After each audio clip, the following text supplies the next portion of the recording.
Okay देखो, question number सबसे पहले है थर्ड। थर्ड का क्या होगा? नोट्स क्या होता है? वो space around the nucleus where electron finding probability is zero, मतलब इलेक्ट्रॉन वहां पे नहीं मिलता है। जैसे 2s में एक नोट था, 2s में एक नोट था ना, 2s स्फेरिकल होता है, कहाँ से स्टार्ट होता है? न्यूक्लियस से स्टार्ट होकर इन्फिनिटी तक जाएगा। बीच में एक ऐसा रेडियस होगा जहाँ 2s गायब हो जाता है, तो वो उसका नोड है। और थर्ड का आंसर क्या होगा? Nodes are what? Where nodes are that point space around the nucleus where probability of finding electron is zero। इसका डेफिनेशन। और ए किसका डेफिनेशन है? तो ये बी हो गया आंसर 3 का। Space around nucleus where probability of finding electron is maximum, ये किसका डेफिनेशन है?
ओके, अब देखो कहाँ तक किया था।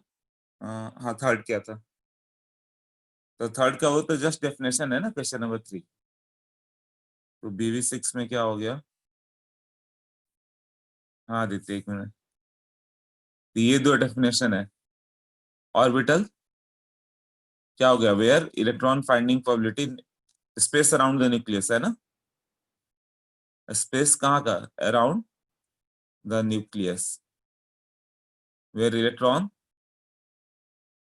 Finding probability is maximum. और नोट क्या होगा? स्पेस अराउंड द न्यूक्लियस और electron finding probability is zero. यही डेफिनेशन था ना, तो ये दो डेफिनेशन है इसका। हाँ आदित्य बोलो। सर ऑप्शन बी में दिया है कि it is tending to zero, पर जो टेंडिंग टू जीरो रहता है वो एक्चुअली जीरो नहीं रहता ना, मतलब जीरो के पास पास जाते रहता है बट वो एक्चुअली जीरो नहीं होता है।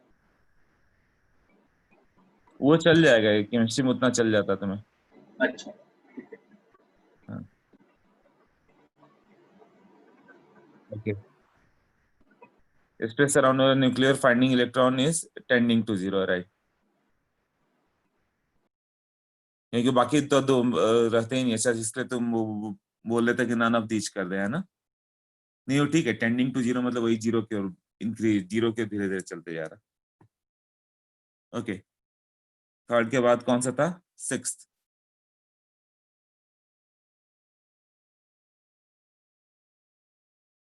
probability of finding the electron psi of s orbital does not depend upon।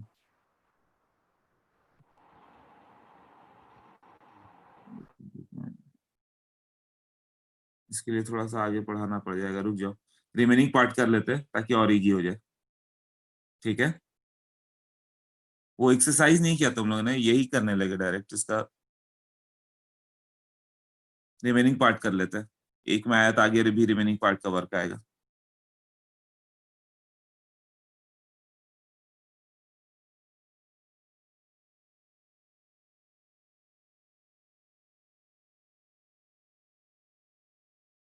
देखो कहाँ तक किया था हम लोग ने, इसके बाद इसके डाउट पे आ जाते हैं।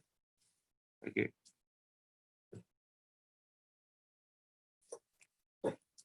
नोट्स का ऑलमोस्ट कर दिया था, थोड़ा सा रिमेनिंग का, राइट। 2-3 पेज। तो मैंने साई का फंक्शन लिखना बता दिया था कि कैसे होगा, 1s 2s 3s। देखो ग्राफ्स ऑफ एसपीडी, राइट? तो अभी तक बताया था कि आर के साथ आर रेडियल प्रोबेबिलिटी है, इसको साई की बात करें वही बात है, और डिस्टेंस फ्रॉम द न्यूक्लियस। तो 1s की हम लोग बात करें तो 1s कैसा होगा, ये इसका नोड यहां से स्टार्ट होगा और ऐसे जाएगा, इसका कोई रेडियल नोड नहीं है, राइट?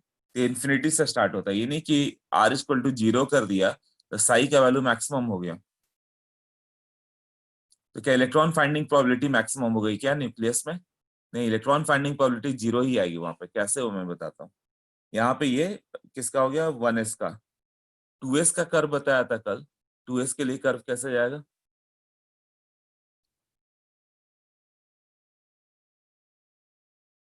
ऐसे एंटर करेगा, ये इधर जाएगा, यहाँ प्लस साइन, ये माइनस साइन, ये वैल्यू साई का है, ये रेडियल प्रोबेबिलिटी का, तो ये 2s का हो गया। 3s के लिए कल बताया था कि क्या करना होता है, और r के साथ ये कर्व एक बार डाउन जाएगा, फिर एक बार अप जाएगा, फिर ऐसे पैरेलल हो जाएगा, तो प्लस माइनस प्लस, तो ये 3s का कर्व हो गया। 1s 2s 3s हो गया। अब इसका स्क्वायर किया जाए तो वो क्या बताता है, डेंसिटी r²/r, और ये r, r distance from the nucleus है, r is distance,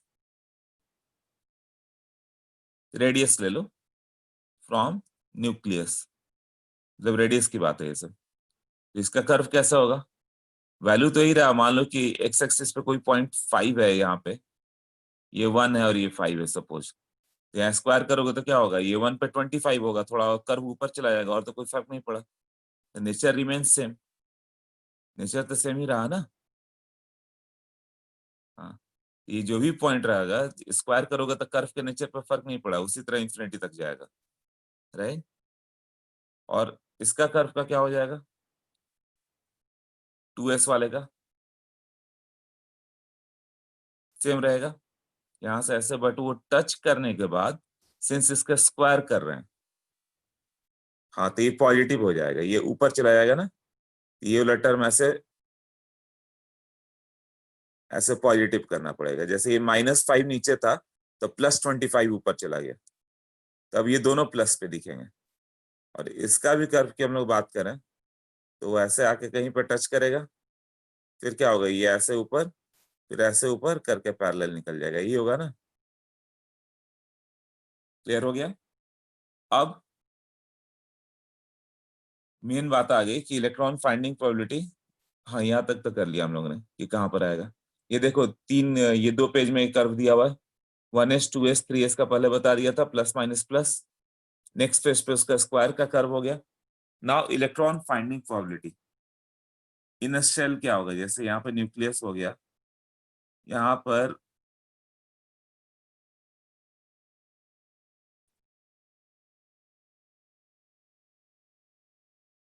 distance r पे एक dr डिस्टेंस ले लें, एक थिन सेल हो गया जिसका डिस्टेंस क्या है, r है, तो ये dr है, इसका वॉल्यूम कितना आएगा, dv का वैल्यू कितना होगा, मतलब एक स्फीयर ले लो जिसका रेडियस r है, थिकनेस dr है, तो वो जो आएगा शेल, उसका वॉल्यूम क्या होगा। हाँ अनुष्का बोलो। सर मुझे ये डाउट है कि जो आपने वाई एक्सिस पर आर लिखा है, कैपिटल आर, उसका मतलब ही साई होता है, हाँ वही साई है, और आर स्क्वायर भी साई स्क्वायर होगा। हाँ वो साई स्क्वायर हो गया। सर और मुझे एक डाउट है, आर स्क्वायर के ग्राफ में वो 2s का ग्राफ है, वो मतलब वो एक्स एक्सिस को टच क्यों करता है, ये मुझे नहीं समझा। वो उस पॉइंट पे उसका 0 आ जाएगा, कहीं ना कहीं तो एक बार 0 होगा ना। 2s में एक रेडियल नोड है, हाँ, नोड मतलब क्या होता है, एम्पलीट्यूड 0 हो जाना, तो जीरो। साइन कहाँ पे 0 होगा, कहीं ना कहीं तो 0 होगा ना। हाँ। और 3s में क्या होगा, 2 रेडियल नोड है, ओके। मतलब 2 पॉइंट पे एम्पलीट्यूड 0 होगा। फर्स्ट पॉइंट पे जब एक बार कट करते हुए नीचे गया, इसका मतलब फिर से वापस आएगा, कहीं ना कहीं 0 होना है, तो वापस आके फिर से कट किया, वहां पे 0 हुआ, फिर ऊपर निकला वो। ओके। हाँ सर, और वो मतलब पहले वाले ग्राफ में कैसे वो नीचे जाता था, तो इस वाले में ऊपर क्यों रहता है? स्टार्ट होगा, एस का ग्राफ स्टार्ट ही होगा इन्फिनिटी से, प्लस से स्टार्ट होगा, नोड के बाद साइन माइनस आ जाएगा, फिर नोड आएगा, फिर प्लस होगा, फिर साइन आएगा, फिर नोड आएगा, फिर माइनस होगा। जैसे साइन वेव होता है ना, हाँ साइन के हाँ। कॉस का ग्राफ वैसे होता जाएगा, पैरेलल होते चले जाएंगे। Okay okay, thank you sir. क्या बोल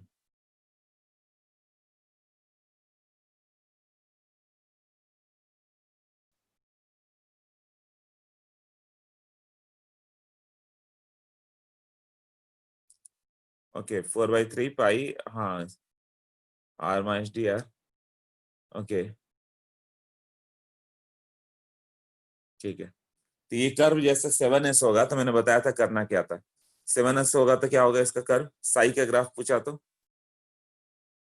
7s मतलब 6 टाइम्स वो कट करेगा, 6 नोड। यहाँ पे एक नोड आया, पहले ऊपर से नीचे आया, तो प्लस से माइनस आ गया, और फिर माइनस नीचे ही नहीं गया, ऐसे ऐसे नहीं, यदि तुम निकालते चले जाओ इसको इस साइड, तब तो दूसरा नोड आएगा ही नहीं। दूसरा नोड में तो एम्पलीट्यूड 0 होना है, तो फिर ये वापस गया और इस पॉइंट पर कट किया यहाँ पे, तो वो नोड बना दूसरा। अब यही तुम्हारा 4s रहता था, क्या होता, तब एक बार 3 नोड्स होते हैं, तब एक बार फिर से वो कर्व कट करता है, ये होता है ना, वो कर्व डाउन आता है, यहाँ से ऐसे कट करते हुए निकल जाता है 3s। सिंस इन्फिनिटी पे 0 होना है, तो ये नीचे नहीं जा सकता, ऐसे आते हुए पैरेलल जाएगा, ये 4s का हो जाता। 5s होता तो एक बार ऊपर जाता, फिर से, फिर वहां से पैरेलल निकल जाता। तो उसको देख के बताना होता है कि कौन सा है कर्व, 1s का कि 2s का कि 3s का। s का है कैसे मालूम चलेगा, इन्फिनिटी से स्टार्ट होगा। p का रहता है तो ये कर्व 0 से स्टार्ट होता है, वो अभी करेंगे। तो ये dv का वैल्यू कितना होता है, तो देखो v equal to 4/3 pi R cube. तो इसको डिफ्रेंशिएट कर दें, डिफ्रेंशिएशन आता है किसी को dv बाई डी आर, कितना लिखा हो गया,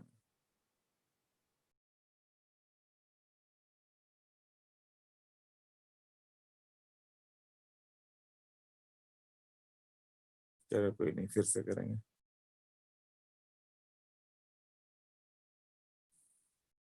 हाँ, तो v इक्वल टू क्या था, 4/3 पाई आर क्यूब, यही था ना। dv बाई डी आर तुम्हें बताना है क्या होगा।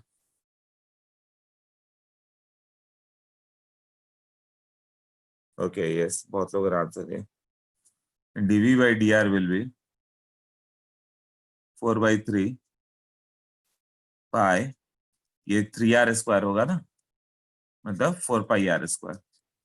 dv के वैल्यू कितना होगा, 4 पाई r² dr। हम लोग को तो इस टर्म की जरूरत एक बार पड़ी, बट पूरे फिजिक्स में यहां से लेकर पूरा इंजीनियरिंग तक बार बार जरूरत पड़ेगी तुम्हें। तो dv एकदम याद कर लो, 4 पाई r² dr आएगा। यही हुआ ना, dv by D R 4 pi r² आया था, dv का वैल्यू 4 पाई r² dr होगा। या तुम इसको ऐसे भी सोच सकते हो कि ये जो स्पीयर हो गया, r डिस्टेंस पे dr वाला हो गया, एक थिन सेल का क्या होगा, r से dr की बात करें हम लोग, तो इस सेल को यदि ओपन कर दिया जाए, तो सरफेस एरिया कितना होगा, इसको सेल को कट करके ओपन कर दो, ये शेल इमेजिन करो, तो सरफेस एरिया 4 पाई r² होगा, इनटू थिकनेस dr, तो 4 पाई r² dr आ जाएगा ना।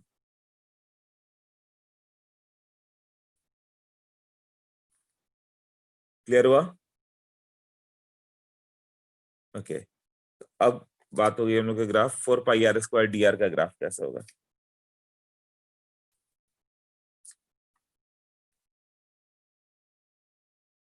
4 पाई r² dr, ये आगे गिवन है हम लोग का।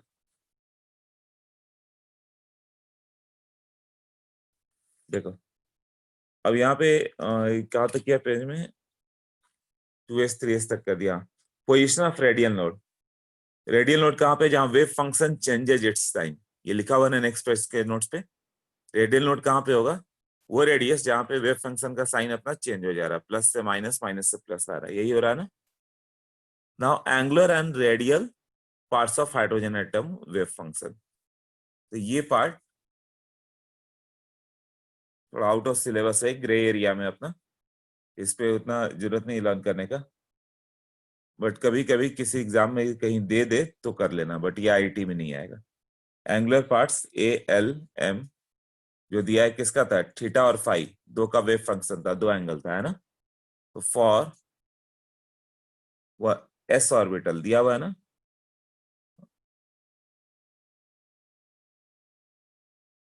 तो वन एस बाद में कर लेंगे। फॉर एस ऑर्बिटल ये फंक्शन क्या होगा, angular function A S 1/4 pi raise to half,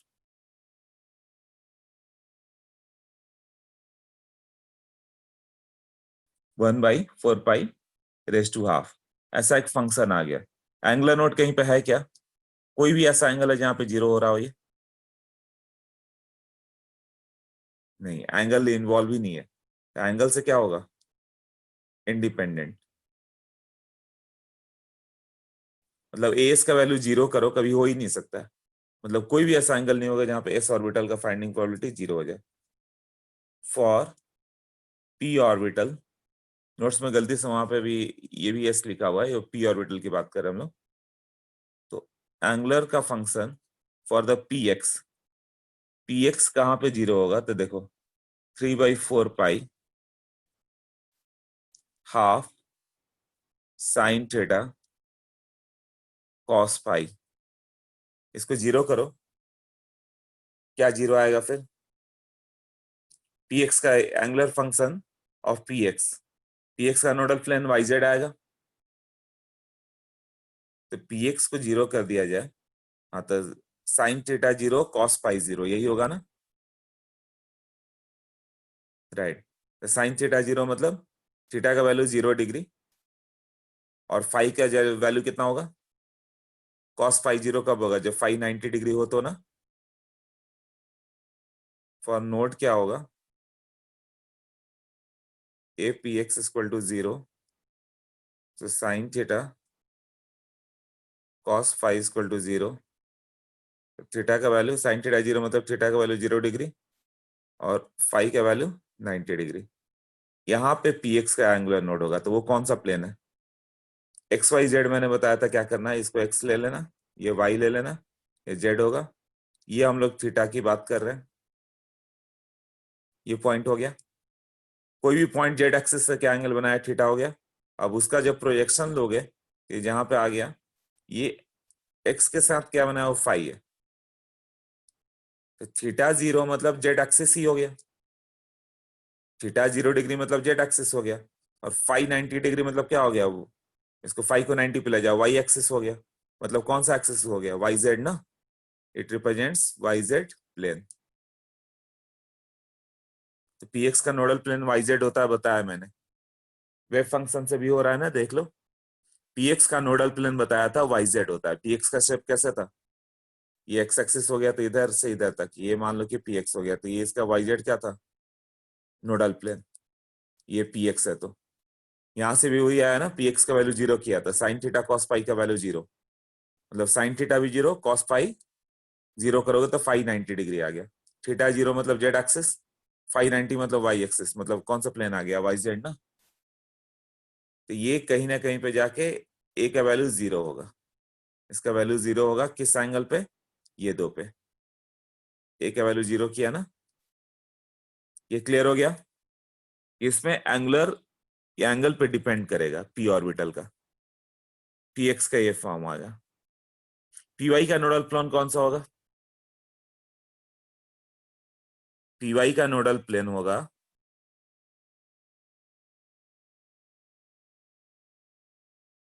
हाँ वाई हटा के जो बाकी बच गया X Z plane, X Z plane zero होगा, मतलब एक्जेक्ट प्लेन कैसे आएगा, फाई का वैल्यू क्या होना चाहिए, एक्स एक्सिस का बन जाएगा, हाँ फाई जीरो कर दो तो एक्स एक्सिस पे आ गया, और जेड होना चाहिए एग्जैक्ट, तुम लोगों ने बताया ना पी वाई मतलब एक्जेड, और थीटा के भी वैल्यू जीरो कर दो तो जेड एक्सिस बन गया, तो कौन सा हो गया, मतलब थीटा भी जीरो फाई भी जीरो, इसके फंक्शन में क्या होना चाहिए, sine theta sine phi, sine theta sine phi लोगे पीवाई में तो दोनों जीरो हो गया, मतलब थीटा और फाई दोनों जीरो, मतलब कौन सा एक्सिस हो गया, एक्स जेड।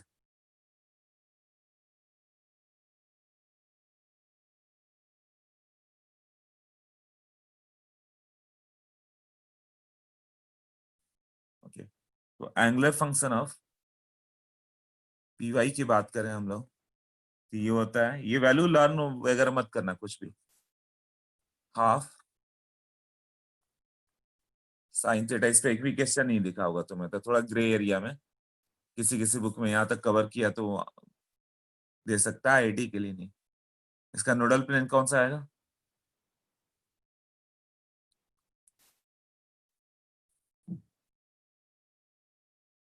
हाँ ए का वैल्यू जीरो करके देखें हम लोग, जीरो कब होगा, साइन थीटा साइन फाई का वैल्यू जीरो कर दो, मतलब थीटा भी जीरो फाई भी जीरो।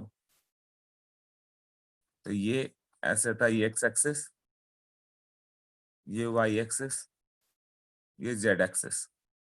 इस पॉइंट पे जाओगे तो ये थीटा था, ये जब यहाँ पे कर्व आ गया ये आ जाएगा फाई, ये थीटा था ये फाई था, तो कौन सा एंगल आ गया, थीटा भी जीरो फाई भी जीरो।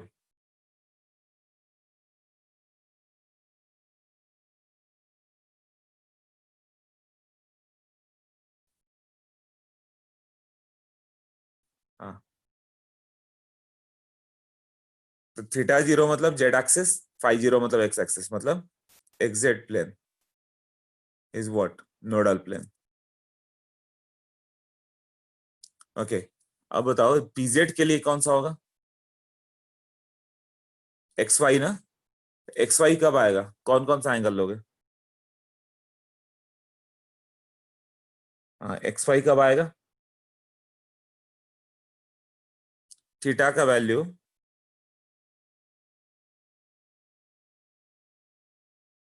90 कर दो, थीटा 90 कर दोगे तो डायरेक्ट एक्स वाई आ जाएगा, मतलब उसमें दूसरा एंगल की जरूरत नहीं है, बस थीटा का वैल्यू 90 डिग्री कर दिया तो हो गया एक्स वाई प्लेन, फाई कुछ भी लो सब चलेगा।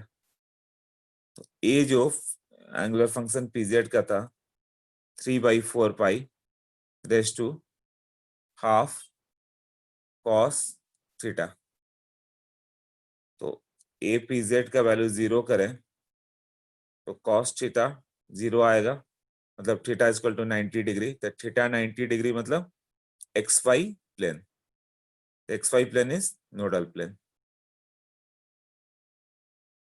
एक्स के फंक्शन में केवल कॉस थीटा है, देख लो।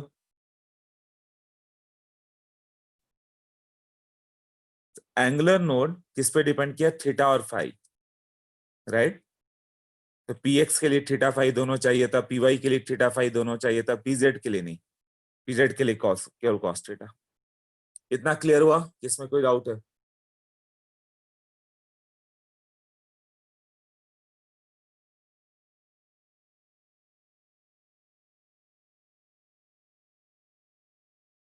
ओके क्लियर है। Why only theta, cos theta, theta का वैल्यू 90 डिग्री हो गया तो खुद एक्स वाई प्लेन हो गया ना इसके लिए। और समय क्या था कि पी एक्स में वाई जेड आता था, मतलब जेड भी लेना था तुम्हें, जेड लेना था तो थीटा जीरो करते तभी जेड आता, और साथ में एक एक्स एक्सिस भी इन्वॉल्व हो गया या वाई एक्सिस भी इन्वॉल्व हो गया तो फाई भी लेना पड़ता ना, बट यहाँ तो एक्स वाई प्लेन ही पूरा लेना है, तो एक्स वाई प्लेन तो थीटा 90 कर दोगे तो ही आ जाएगा, तो कॉस थीटा केवल इन्वॉल्व होता है उसमें। फाइव 60 डिग्री तो एक 560 डिग्री ले लोगे तो एक्स एक्सिस से तुम अपने रूम में इमेजिन करो, X axis Y axis Z axis, तो एक्स एक्सिस जो लिया वहां से 60 डिग्री का एंगल ले लो, और जेड एक्सिस मतलब वर्टिकल प्लेन, तो वो वाला प्लेन हो जाएगा। 560 डिग्री मतलब तुम एक्स वाई जेड अपने रूप में इमेजिन कर लो, तीन एक्सिस वॉल को देखते हुए, फिर एक्स एक्सिस जो इमेजिन किया उसे 60 डिग्री पे चले जाओ, और वहां से यदि जेड की बात करें हम लोग तो वो उस पॉइंट को रिप्रेजेंट करता है 560 डिग्री, और थीटा मान लो तुमने जीरो बोला मतलब जेड एक्सिस बोला।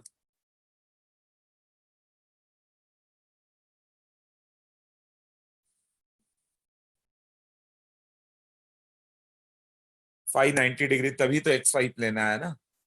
फाई का थीटा का वैल्यू 90 डिग्री करोगे तभी थीटा 90 डिग्री, मतलब थीटा जेड एक्सिस से एंगल था, जेड एक्सिस से 0 degree 1 degree 2 degree, Z axis से 90 डिग्री, मतलब एक्स वाई प्लेन, हम लोग को एक्स वाई प्लेन चाहिए था। फाई फाई 90 डिग्री केस 3 में कहाँ आया? फाई कुछ भी चलेगा, फाई 1 2 3 4 डिग्री सब चलेगा। एक्स वाई प्लेन मतलब एक्स वाई में रहना चाहिए, एक्स एक्सिस से एंगल जो भी ले लो तुम, 1 degree 2 degree 3 degree 4 degree, for any value of phi angular node क्या होगा? 0 होगा, मतलब एक्स वाई प्लेन आ जाएगा वो। ओके, तो ये हो गया एंगुलर नोड, कहाँ कहाँ पे 0 होगा।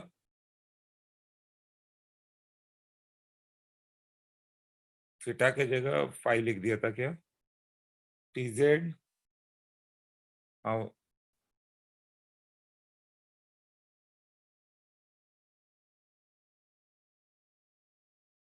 थीटा ही तो लिखा है, कॉस थीटा। थीटा, अच्छा यहाँ पे एक हो गया, ठीक है, उतना अवॉइड कर दो, ये थीटा थीटा लिखा हुआ है ना नोट्स में भी, तो उसके लिए नहीं कि थीटा क्यों 90, ये थीटा ही है। ओके, रेडियल नोड,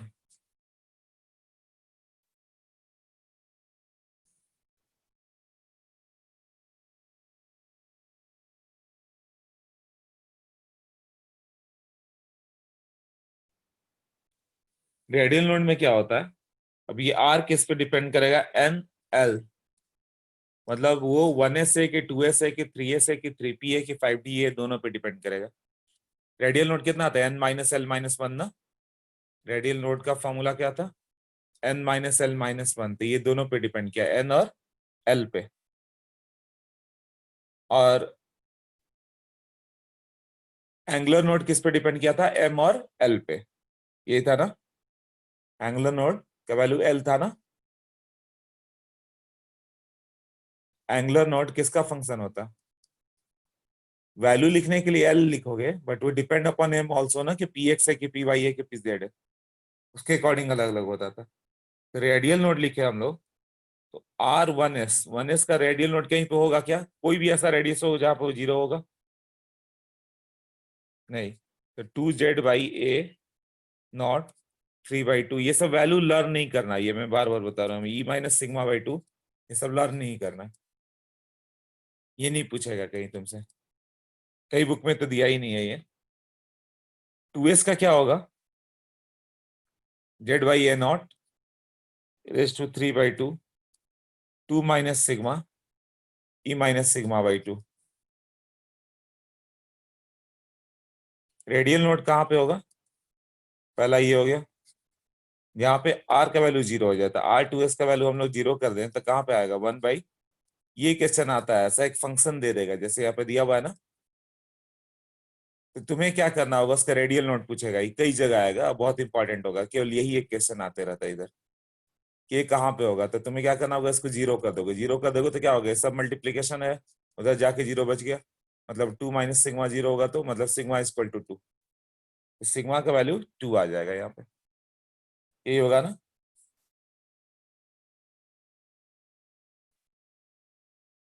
अब सिग्मा का वैल्यू क्या होता है? नेक्स्ट पेज पे देखोगे तो दिया हुआ 2zr by N A naught equal to 2, R का वैल्यू आ जाएगा 2 na0 बाई 2z करके, मतलब एक ऐसा रेडियस जहां इलेक्ट्रॉन फाइंडिंग प्रोबेबिलिटी क्या होगी?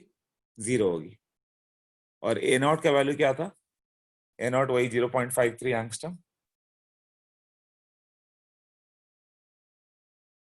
मतलब बोर्स थियरी से जो आया था 0.53, वही यहाँ पर भी आ जा रहा है। तो यहाँ आर का वैल्यू कितना आ गया है? ये 2 कैंसिल हो गया, na0 बाई z। सिग्मा का वैल्यू ये है, व्हाट इज सिग्मा? सिग्मा का वैल्यू 2zr बाई na0 है, इसको एक कांस्टेंट मान लिया गया। तो तुम्हें ये दे देगा क्वेश्चन, ये दोनों पार्ट दे देगा, एक वेव फंक्शन दे देगा जैसे कि यहाँ पे गिवन है, क्वेश्चन यही सब रहेंगे, ऐसा एक वेव फंक्शन दे देगा, बड़ा सा कॉम्प्लेक्स सा देगा, है ना, पूछेगा इसका इसका रेडियल नोड कहाँ पर है, तो तुम्हें बस 0 कर देना है, तो मल्टीप्लीकेशन वाले सारे 0, सिर्फ ये पार्ट 0 बच जाएगा, 2 माइनस सिग्मा, तो सिग्मा का वैल्यू 2 आ गया, फिर सिग्मा का एक वैल्यू दिया रहेगा ऐसा, ये सिग्मा का वैल्यू होता है, आर का वैल्यू निकालो, इसको यहाँ पुट कर दो, 2ZR बाई NA नॉट, वो कितना आ गया 2 ना, तो यहाँ से आर का कुछ ना कुछ वैल्यू आएगा अपना।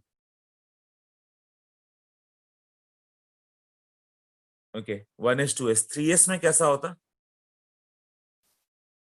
R3s लेते तो उसमें क्वाड्रेटिक इक्वेशन आता, क्वाड्रेटिक इक्वेशन आएगा तो सिग्मा का 2 वैल्यू आता ना, मतलब 2 ऐसा रेडियस जहाँ पे इलेक्ट्रॉन फाइंडिंग प्रोबेबिलिटी 0 है।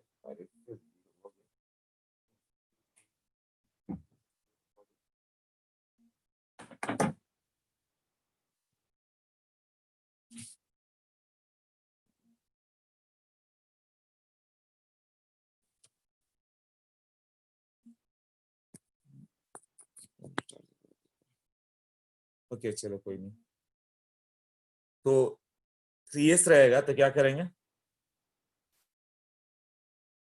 सिग्मा का फॉर्मूला भी याद नहीं करना तुम्हें, सिग्मा का वैल्यू ये एग्जाम में दिया रहेगा 2ZR बाई NA नॉट, ना ये फंक्शंस याद करने, ये भी दिए रहेंगे, फंक्शन दिया रहेगा तुम्हें रेडियल नोट निकालना है। ओके तो R3s रहेगा,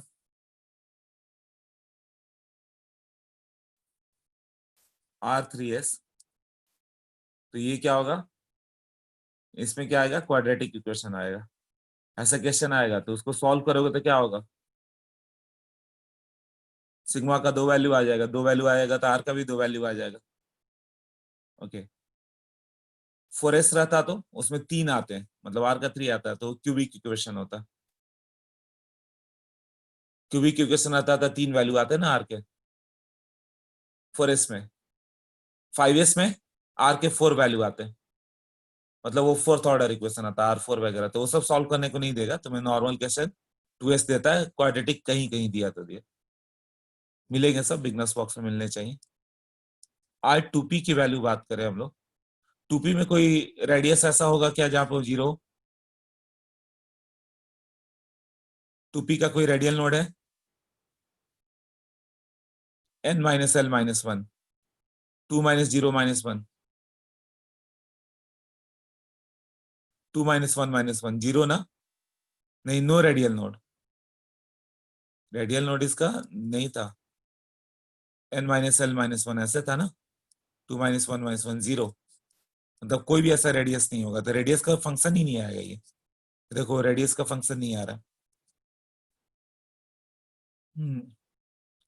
3/2 सिग्मा e⁻⁻⁴ 3s की बात करें 1/9√3 Z/A0, 3s में, हाँ वही मैंने क्वाड्रेटिक इक्वेशन बताया, 6 - 6 sigma plus sigma square e⁻⁻⁴ ये पूछे इसका रेडियल नोड कहां पर आएगा, इसको क्या कर दोगे, फॉर रेडियल नोड R3s को 0 करो, ये पूरा पार्ट 0 होके क्या आएगा, 1/9√3 Z/A0 3/2 6 - 6 sigma plus sigma square equal to 0, तो 6 - 6 sigma plus sigma square equal to 0 था, यहाँ से सिग्मा का 2 वैल्यू आ जाएगा, है ना, तो वो 2 वैल्यू पुट करोगे तो 2 रेडियल नोड आ जाएंगे, तो R3s भी क्लियर है। 3p कैसा होगा,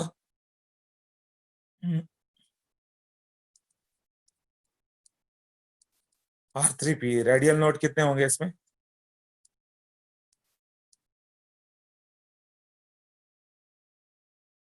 हाँ 1 रेडियल नोड, मतलब R वाला कुछ तो पार्ट होगा, हाँ तो इसमें देखो कैसा आया है, R3p कैसा आ गया,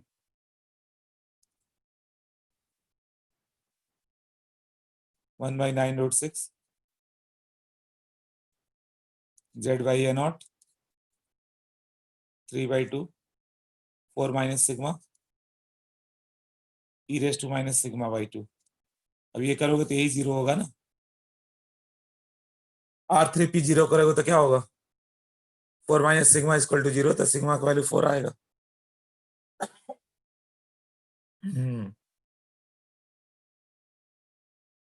ये क्लियर हुआ।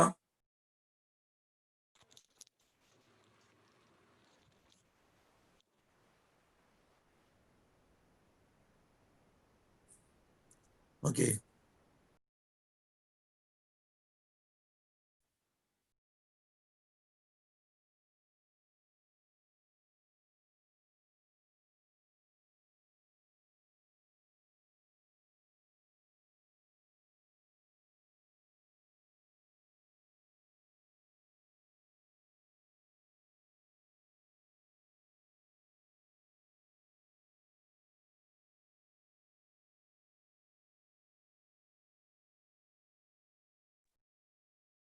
Okay how this functions were derived, है ना। 4 माइनस सिग्मा के बाद एक और सिग्मा है, वो तो रहेगा, वो सब सिग्मा और ये सब रहे, बट जीरो कब होगा। R3P को जीरो करो तो सिग्मा इक्वल टू 4 ही आएगा ना, सब मल्टीप्लीकेशन है। फॉर रेडियल नोड क्या होगा, R का वैल्यू कहाँ पे जीरो होगा, ये बताना था ना। तो 1/9√6 जो भी रहे इसके बाद Z/A0, ये सब मल्टीप्लीकेशन है। 3/2 sigma e raised minus sigma by 2, ये सबको उधर ले जाओगे तो जीरो हो गया ना, ये 4 माइनस सिग्मा ही बच गया, तो यही जीरो होगा ना। तो जो कुछ भी रहे वो सब मैटर ही नहीं करता, सबको जीरो कर देना, बचेगा सिग्मा इक्वल टू 4। एक तो रेडियस आएगा ना जहां पर वो जीरो होगा। 3D का क्या होगा, रेडियल नोड 3 माइनस 2 माइनस 1 0, तो इसमें भी कोई R का वैल्यू जीरो नहीं आएगा, देख लो। तो R3D क्या दिया हुआ,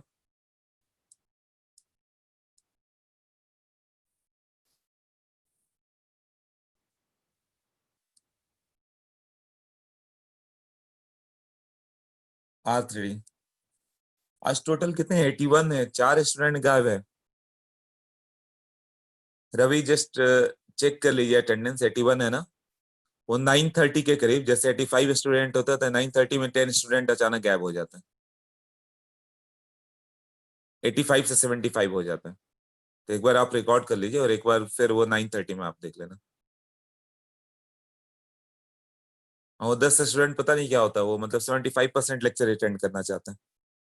लेक्चर टाइमिंग 8 to 10 है, बट उन्हें 9:30 में ऐसा कुछ होता है कि अचानक शॉर्ट टर्म मेमोरी लॉस या कुछ, हम लोग डिस्कस ही कर रहे थे, कुछ तो होता है, अचानक 10 बच्चे गायब हो जाते हैं।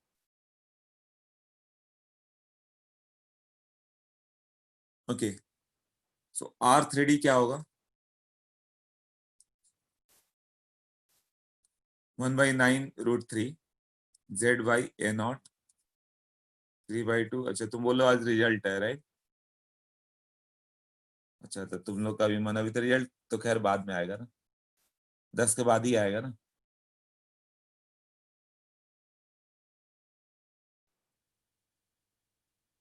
at 10, तो मैं तुम लोग को 9:59 में छोड़ दूंगा, चलेगा। 1 मिनट पहले छोड़ दूंगा तो हो जाएगा ना। अरे क्या फर्क पड़ता है, तुम ऐसे भी देख सकते हो रिजल्ट, दोपहर में आएगा। ओ तब तो दोपहर तक का टाइम भारी पड़ेगा तुम लोग को। ओके R3D का वैल्यू इतना हो गया, तो ये कहीं भी रेडियस कर दो ये जीरो नहीं होने वाला, राइट। आप नीचे देखो वो दिया हुआ नोट्स में, for S orbital put R equal to 0, है ना। एक किस वैल्यू पे जीरो होगा वो देखना पड़ेगा। एंड फॉर अदर क्या होगा, कैपिटल R का भी वैल्यू जीरो होगा, स्मॉल r का भी वैल्यू जीरो होगा। मतलब ये R इंफिनिटी से स्टार्ट होता है S ऑर्बिटल का, बाकी सबका नहीं होता है। कैसे नहीं होता वो देखें। To find the position of radial node क्या करना था, साई का वैल्यू R थीटा फाई सब जीरो कर दिया, साई स्क्वायर का वैल्यू जीरो कर दिया। अब नेक्स्ट पेज पे चले जाओ, तो ये तो वही डेरिवेशन है, dv equal to 4πr dr square. उसने ऐसे किया जैसे तुम लोग को मालूम है, देख लो 4πr स्क्वायर dr स्क्वायर ऐसे होता है ना, 4πr स्क्वायर dr लास्ट में लिखा हुआ है। तो 4/3 r प्लस डी आर का क्यूब ले लो, माइनस 4/3 r क्यूब लो, इसको भी सॉल्व करोगे तो आ जाएगा इस तरह से। बट मैंने कि 4πr square D R represents the thin of the, ये शेल का ये आ जाएगा volume, volume of the cell R distance पे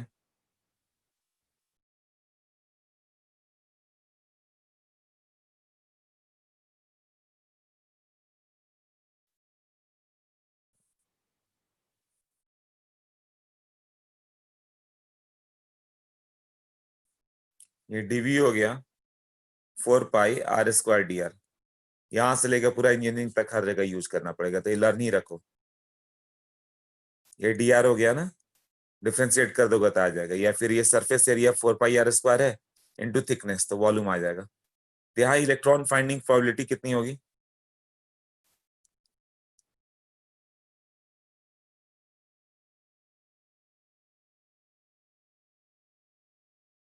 जैसे वॉल्यूम इंटू डेंसिटी, मास कितना होगा इसका, कोई पूछे मास कितना होगा, तो वॉल्यूम मालूम है 4 pi are square D R into density.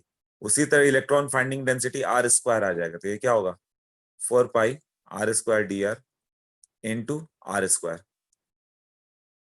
यही होगा ना।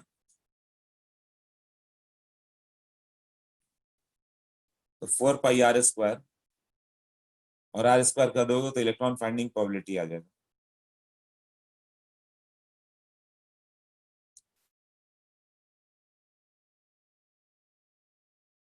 ओके, तो नेक्स्ट पेज पे देखो क्या दिया हुआ है, वही 4 pi are square D R square हो गया। Finding probability of an electron in an spherical shell having a thickness dr and r distance from the nucleus is 4 pi r square dr dot psi square, यही हो गया ना। Next, we multiplied by psi square, क्यों? Psi square क्या था, density जैसा था।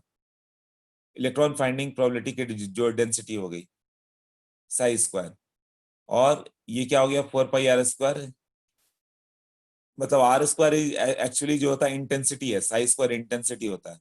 ये वेव में पढ़ोगे फिजिक्स में, इंटेंसिटी निकालना होगा तो it is proportional to amplitude का स्क्वायर। किसी भी वेव का इंटेंसिटी कितना इंटेंस है वो ए स्क्वायर का प्रोपोर्शनल होता है।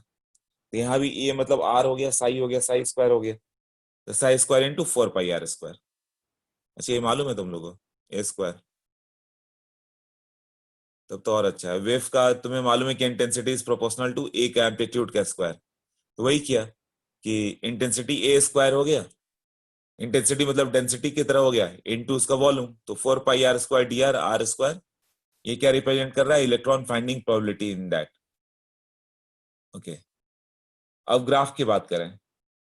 For finding probability of an electron, finding probability of electron at nucleus सबका जीरो होगा। न्यूक्लियस पर तो इलेक्ट्रॉन हो ही नहीं सकता, तो न्यूक्लियस क्या होगा, नोडल पॉइंट होगा किसी के लिए, 1s हो 2s हो 2p, और न्यूक्लियस पे इलेक्ट्रॉन मिल ही नहीं सकता। न्यूक्लियस के आगे मिलेगा ना, न्यूक्लियस के बाद से मिलेगा। एट r इक्वल टू 0 मतलब एक नोडल प्लेन तो न्यूक्लियस है, और एक नोडल प्लेन इंफिनिटी है। इंफिनिटी पे सबका फाइंडिंग प्रोबेबिलिटी 0 हो गया। किसी का भी इलेक्ट्रॉन हो इंफिनिटी तक तो जा नहीं सकता है ना, तो वहां पर धीरे धीरे वो 10 टू 0 होते जाता है, टेंडिंग टू 0 होते होते पूरा 0 हो गया, तो वो भी क्या हो गया, नोड हो गया। तो nucleus is like a nodal plane और infinity is like a nodal plane. तो ये तो सबके लिए, तो ये दो नोड की बात नहीं करते हम लोग। अब हम लोग इसका ग्राफ की बात करें, तो जैसे कि आर की बात करें 1s का, तो 1s का ग्राफ कैसे आया था, साई विद द आर ऐसा गया था, 2s एक नोडल प्लेन था ऐसा, अब जाके फिर आ गया इंफिनिटी पे, देखो फिर से 0 हो गया, 2s 3s रहता तो ऐसे जाता। अब इसका साई स्क्वायर की बात करें, मतलब एम्पलीट्यूड की बात करें, तो वो कैसा होगा, ये कर्व इधर से जाएगा, ये दो कर चुके अभी तक हम लोग, ये सब किया हुआ, अभी यहाँ पर आएगा और यहाँ से ऊपर जाके इस तरह से निकल जाएगा। यहाँ भी इसी तरह से होगा, यहाँ से आएगा, यहाँ से ऐसे ऊपर निकलेगा, फिर एक बार ऊपर होते हुए ऐसे निकल जाएगा, यही होगा ना। अब 4 pi are square psi square, इसकी हम लोग बात करें, 4 pi are square psi square, और यहाँ पे आर के वैल्यू की बात करो, तो ये क्या होगा, आर एग्जैक्ट 0 है, यहाँ पर आर एग्जैक्ट 0 हो और साई का वैल्यू इन्फिनिटी है, तो साई स्क्वायर निकालोगे तो इन्फिनिटी हो गया, ये साई स्क्वायर इन्फिनिटी और आर एग्जैक्ट 0, तो क्या होगा value? Infinity into exact 0 is what? 0 ना, तो डायरेक्ट 0 पे आ जाता है। हाँ, तो ये 0 पे आएगा, फिर यहाँ से वो ऐसे जाएगा, एक पर्टिकुलर पॉइंट पे मैक्सिमम आ गया, यहाँ पे ये मैक्सिमम हो गया ना। बोर ने यही डिस्टेंस मेजर कर लिया था, ये कहाँ पे मैक्सिमम आ रहा है, और वो उसका वैल्यू आ गया था 0.529। बाद में श्रोडिंगर इसको सॉल्व करके भी 0.529 एंगस्ट्रॉम आया था, जहाँ पे इलेक्ट्रॉन की फाइंडिंग प्रोबेबिलिटी 0 होगी। बट बोर ने क्या बता दिया कि न्यूक्लियस ऐसे है, इलेक्ट्रॉन ऐसे मूव कर रहा है, इलेक्ट्रॉन का रेडियस ही 0.529 एंगस्ट्रॉम है। उसने बोला कि यहीं पे इलेक्ट्रॉन है, पार्टिकल मूव कर रहा है, बट एक्चुअली क्या हो गया, इलेक्ट्रॉन क्या हो गया, ऐसे एक क्लाउड के फॉर्म में आ गया। अभी क्लाउड कैसा होगा, ऐसे डेंस डेंस होते गया, यहाँ से डेंस होते होते होते होते डेंसिटी बढ़ते चली गई। यहाँ पे इलेक्ट्रॉन हाईली डेंस है, इसकी डेंसिटी एकदम हाईएस्ट पे पहुंच गई, कहाँ पे, यहाँ पे ना, इस पॉइंट पे। और यहाँ से फिर क्या हो गया, रेयरिफाइड होते चला गया, इसके आगे क्या हो गया, रेयरिफाइड हो गया, यहाँ पे मैक्सिमम डेंसिटी है। मतलब नोडल प्लेन तो कहीं आना था ही नहीं। तो क्लाउड के बारे में सोचो, क्या क्लाउड एक जैसा डेंस होगा? नहीं, क्लाउड की डेंसिटी धीरे धीरे बढ़ी है, कर्व बढ़ते गया, कहीं पे एक जगह मैक्सिमम पहुंच गया, वहां पे क्लाउड मैक्सिमम डेंस है, वहां पे फिर क्लाउड क्या हो गया, रेयरिफाइड होते गया, ऐसे ही गया ना। तो इसका वैल्यू 0.529 एंगस्ट्रॉम ही आता है, जहां पे वो डेंस हो जाता है। तो बोर ने 0.529 एंगस्ट्रॉम लेकर तो आया था, बट उसने पार्टिकल मान लिया था। ये क्लियर हो गया, इसका मीनिंग क्या था? ओके, तो ये हो जाएगा कर्व 1s 2s का कर्व कैसे करेंगे फिर? यहाँ पे जाओगे तो हाँ, न्यूक्लियस से ये स्टार्ट होगा, यहाँ पे 0 होना ही है, कोई भी कर्व है, सब न्यूक्लियस से ये स्टार्ट होगा। न्यूक्लियस मतलब आर इक्वल टू 0 हो गया, वहां पे 0 रहेगा, वहां इलेक्ट्रॉन मिल ही नहीं सकता न्यूक्लियस के अंदर। न्यूक्लियस के अंदर कोई इलेक्ट्रॉन नहीं, उसके बाद से स्टार्ट होगा इलेक्ट्रॉन, तो एक ऐसे आएगा, फिर वाला कर्व ऐसे ऊपर की ओर चला जाएगा, ये कर्व पहले से ऊपर चला गया। क्यों? ये यहाँ पे जब 4πr² साई स्क्वायर की बात करें, तो आर का वैल्यू बढ़ते जाएगा, इधर आर का वैल्यू क्या होगा, एक्स एक्सिस पे बढ़ते जा रहा है, तो ये कर्व पहले से बड़ा होगा, जैसे इसमें जाओगे तो आर का वैल्यू बढ़ गया, इस पॉइंट पे साई स्क्वायर इतना ही है, बट आर लोगे तो आर तो बड़ा आ गया ना यहाँ पे, तो ये वाला कर्व और ऊपर जाएगा। इसका मतलब इसका जो कभी कभी भी कर्व लोगे तो इसका नेचर क्या होगा, ऐसे वो इससे भी बड़ा, थर्ड वाला इससे भी बड़ा, तो इसकी मैक्सिमम फाइंडिंग प्रोबेबिलिटी किसकी होगी, 3s की, अवे फ्रॉम द न्यूक्लियस ना, इसकी मैक्सिमम फाइंडिंग प्रोबेबिलिटी इस साइड है, थर्ड लोब में सबसे ज्यादा है, बाकी दो तो छोटे छोटे लोब से। तो 3s कैसा होगा, न्यूक्लियस से स्टार्ट होगा, बट इंफिनिटी तक जाएगा, बट बीच में ऐसा दो पॉइंट आएगा जहां पे वो 0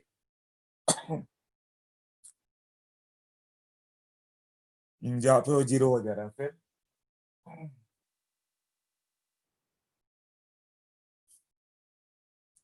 तो ये दो पॉइंट पे 0 होगा, तो मैक्सिमम किस लोब में होगा, उसकी प्रोबेबिलिटी थर्ड वाले में, जो थर्ड स्फेरिकल सेल आएगा ना, उसमें उसकी इलेक्ट्रॉन फाइंडिंग प्रोबेबिलिटी मैक्सिमम होगी, और इसकी 2s की, हाँ स्क्वायर हमेशा ऊपर रहेगा, नहीं बताया ना, साई स्क्वायर कर दिया तुमने, ये वैल्यू जो -5 था नीचे की ओर, ऊपर जाके वो, हाँ सेकंड लॉग होगा, ऊपर जाके ये प्लस आ गया, मतलब ये जब तुम साई के वैल्यू मान लो ये वैल्यू -5 है, तो स्क्वायर करोगे तो +25 हो गया, तो यही ऊपर चला जाएगा ना ये।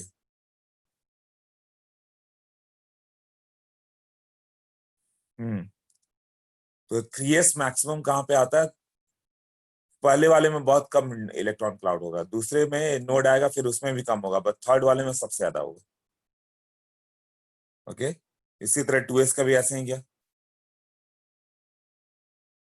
नेक्स्ट, अब देखो, उसने एक सॉल्व किया, जो फंक्शन था ना 2s का, उस फंक्शन को सॉल्व किया गया, तो किस वैल्यू पर आर का वैल्यू 0 आ रहा है, तो सॉल्व करने से कितना आ गया देखो, मैक्सिमम आ रहा है। तो एक पॉइंट आता हम लोग का मैक्सिमम वैल्यू के लिए क्या होता है, फॉर इफ अभी y टू बी मिनिमम और मैक्सिमम,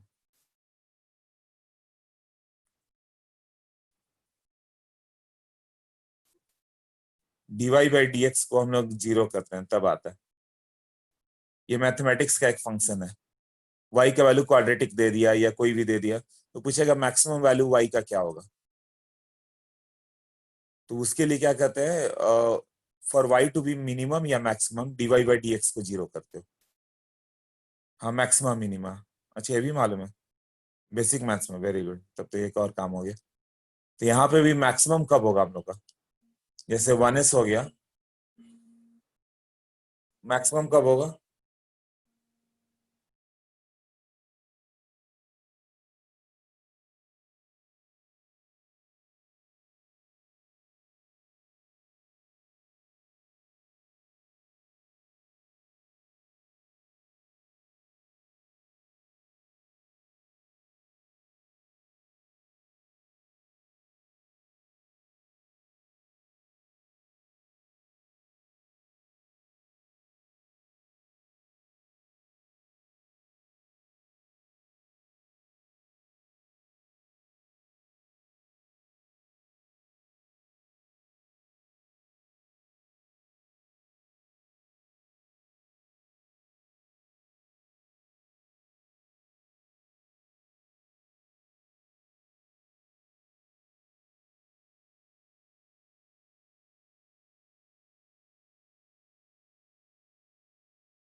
हाँ for y to be minimum और मैक्सिमम dy बाई dx क्या होगा, जीरो कर देंगे। तो ये s का वैल्यू मिनिमम और मैक्सिमम कहाँ पे होगा ये बताओ, डी बाई डी आर, हाँ इसको 4 पाई आर स्क्वायर और साई का स्क्वायर करना था, तो साई का वैल्यू दिया हुआ था वो फंक्शन 2 बाई जेड बाई ए था ना ऐसे, हाँ आर आर स्क्वायर इसको जीरो कर दो, और ये आर का वैल्यू दिया था किसका, 2s के लिए मान लो या 1s के लिए, 1s के लिए जो वैल्यू है क्या था फॉर 1s, ये वैल्यू पुट करेंगे, पुट द वैल्यू जो पहले पेज पे दिया हुआ था नोट्स में। तो इसको सॉल्व करने के बाद आर का वैल्यू देखो कितना आ रहा है, आर मैक्स का वैल्यू कितना आ रहा है, ए नॉट, और ए नॉट कितना था 0.529, मतलब 0.529 एंगस्ट्रॉम पे ही वो मैक्सिमम पे पहुंचा हुआ है। ये जो डिस्टेंस होगा 0.529 एंगस्ट्रॉम, उसी पे इलेक्ट्रॉन अचानक बहुत डेंस हो गया। ये क्लियर हो गया।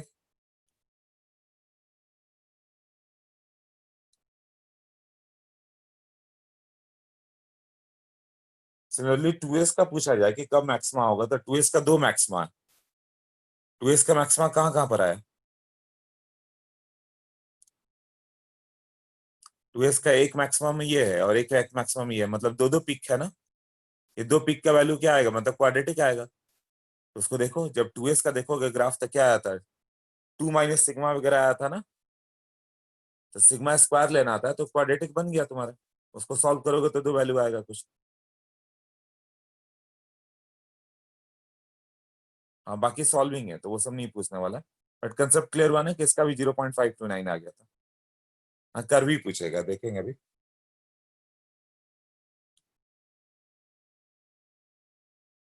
1s का प्रीवियस पेज पे दिया हुआ है स्वयं, मैंने 1s 2s 2p 3s सबका साई का वैल्यू लिखा था, वो आर का वैल्यू कैसे लेना है वो सबका प्रीवियस पेज पे जस्ट अभी तो यही कर रहे थे ना हम लोग 15 मिनट पहले, सबका वैल्यू लिखा मैंने। अब बोला था कि ये सब लर्न मत करना, ये नहीं पूछने वाला, वैल्यू लर्न नहीं करना है, clear. 1s 2s 2p 3s सबका वैल्यू दिया था। ओके ये आ जाए। अब 2s के लिए क्या होगा? फॉर 2s 3p 4f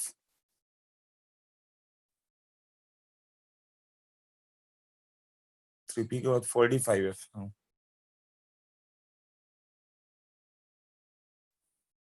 कहाँ पे हेल्पफुल होगा? इसके लिए क्वेश्चन सॉल्व करने पड़ेंगे तुम्हें ताकि मालूम चले। 3p 4d 5f number of radial node कितना होगा? n माइनस l माइनस 1 करके देखो, सबका रेडियल नोड 1 ही आएगा। मतलब जो जहां से स्टार्ट होता है 1s, p कहां से स्टार्ट होता है 2p, फर्स्ट में क्यों लेस होता है, सेकंड में 2s 2p होता है, थर्ड में 3s 3p 3d, फोर में 4s 4p 4d 4f, 5 में sp dfg ऐसे होगा ना। तो 1s 2p 3d 4p sorry 4f 5g, ये जो जहां से स्टार्ट होता है 6h रेडियल नोड ये सबका 0 होगा, कोई रोड नोड नहीं। क्लियर ना? मतलब एस स्टार्ट हुआ था फर्स्ट से, पी पहली बार सेकंड में मिलता है, पी में 2s 2p आता है ना, डी पहली बार थर्ड में मिलता है 3s 3p 3d, फोर्थ मिलता है 4s 4p 4d 4f, जी मिलता है पहला पांचवा में 5s 5p 5d 5f 5g भी आ जाता है ना। एच सब सेल कब आता है? 6 में आता है, 6s 6p 6d 6f 6c 6h ऐसा होता है ना। तो उसके लिए रेडियल नोड 0 आएगा, फॉर्मूला पे पुट करके देख सकते हो। तो 1s का 0 हो गया, तो 2s में क्या होगा रेडियल नोड 1, 3s में रेडियल नोड 2, तो ये रेडियल नोड क्या होगा 2s में 1 3s में 2 4s में 3, ऐसे भी कर सकते हो ना। फॉर्मूला नहीं याद रहे तो 1s में 0 है मालूम है तुम्हें, तो 2s में 1 होगा, 3s में 2 होगा, ऐसे ही होगा ना, 4s में 3 होगा, और 2p में तुम्हारा 0 होता है, तो 3p में कितना होगा 1, 4p में 2, 5p में 3, ऐसा भी काउंट करके कर सकते हो ना। तो 6f में कितना होगा?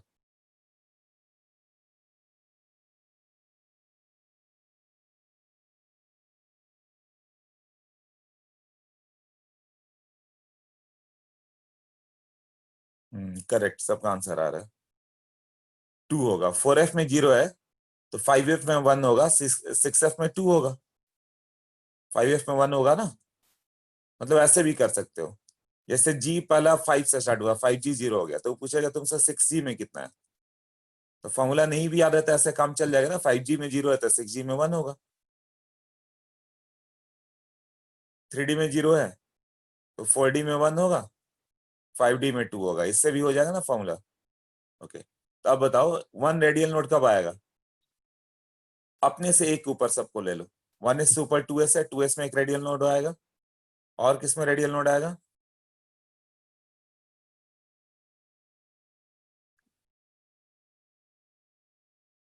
हाँ 2s में आएगा, 3p में आएगा, 3p में आ गया, 3d से स्टार्ट हुआ तो वो नहीं होगा, 4d में होगा, 4f से स्टार्ट होता था 5f में होगा, ये सब में 1 रेडियल नोड, एक रेडियल नोड होगा, मतलब एक ऐसा पॉइंट जहां पर 0 हो जाएगा। तो इसका कब जब स्टार्ट करोगे तो सब स्टार्ट यहीं से होंगे, सबका पॉइंट क्या होगा 0 होगा, यहाँ पे इलेक्ट्रॉन फाइंडिंग प्रोबेबिलिटी 0 होनी ही है, न्यूक्लियस पे इलेक्ट्रॉन फाइंडिंग प्रोबेबिलिटी 0 होना था, सब यहीं से स्टार्ट होंगे, और ये एक बार ऐसे कट करेगा, एक नोड आएगा, और दूसरी बार ये ऐसे निकल जाएगा। दूसरा लॉ पहले से भी बड़ा होगा ना हमेशा, हर केस में। ओके अब देखो, अब इसी तरह मान लो कि 5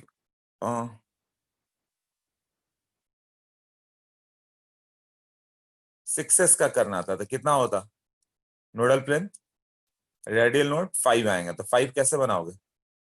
यहां से एक स्टार्ट करोगे 1, एक रेडियल नोड, दूसरा, तीसरा, चौथा, पांचवा, आप पैरेलल कर दो, 5 हो गए ना, 1 2 3 4 4 हो एक बार और कट करना पड़ेगा,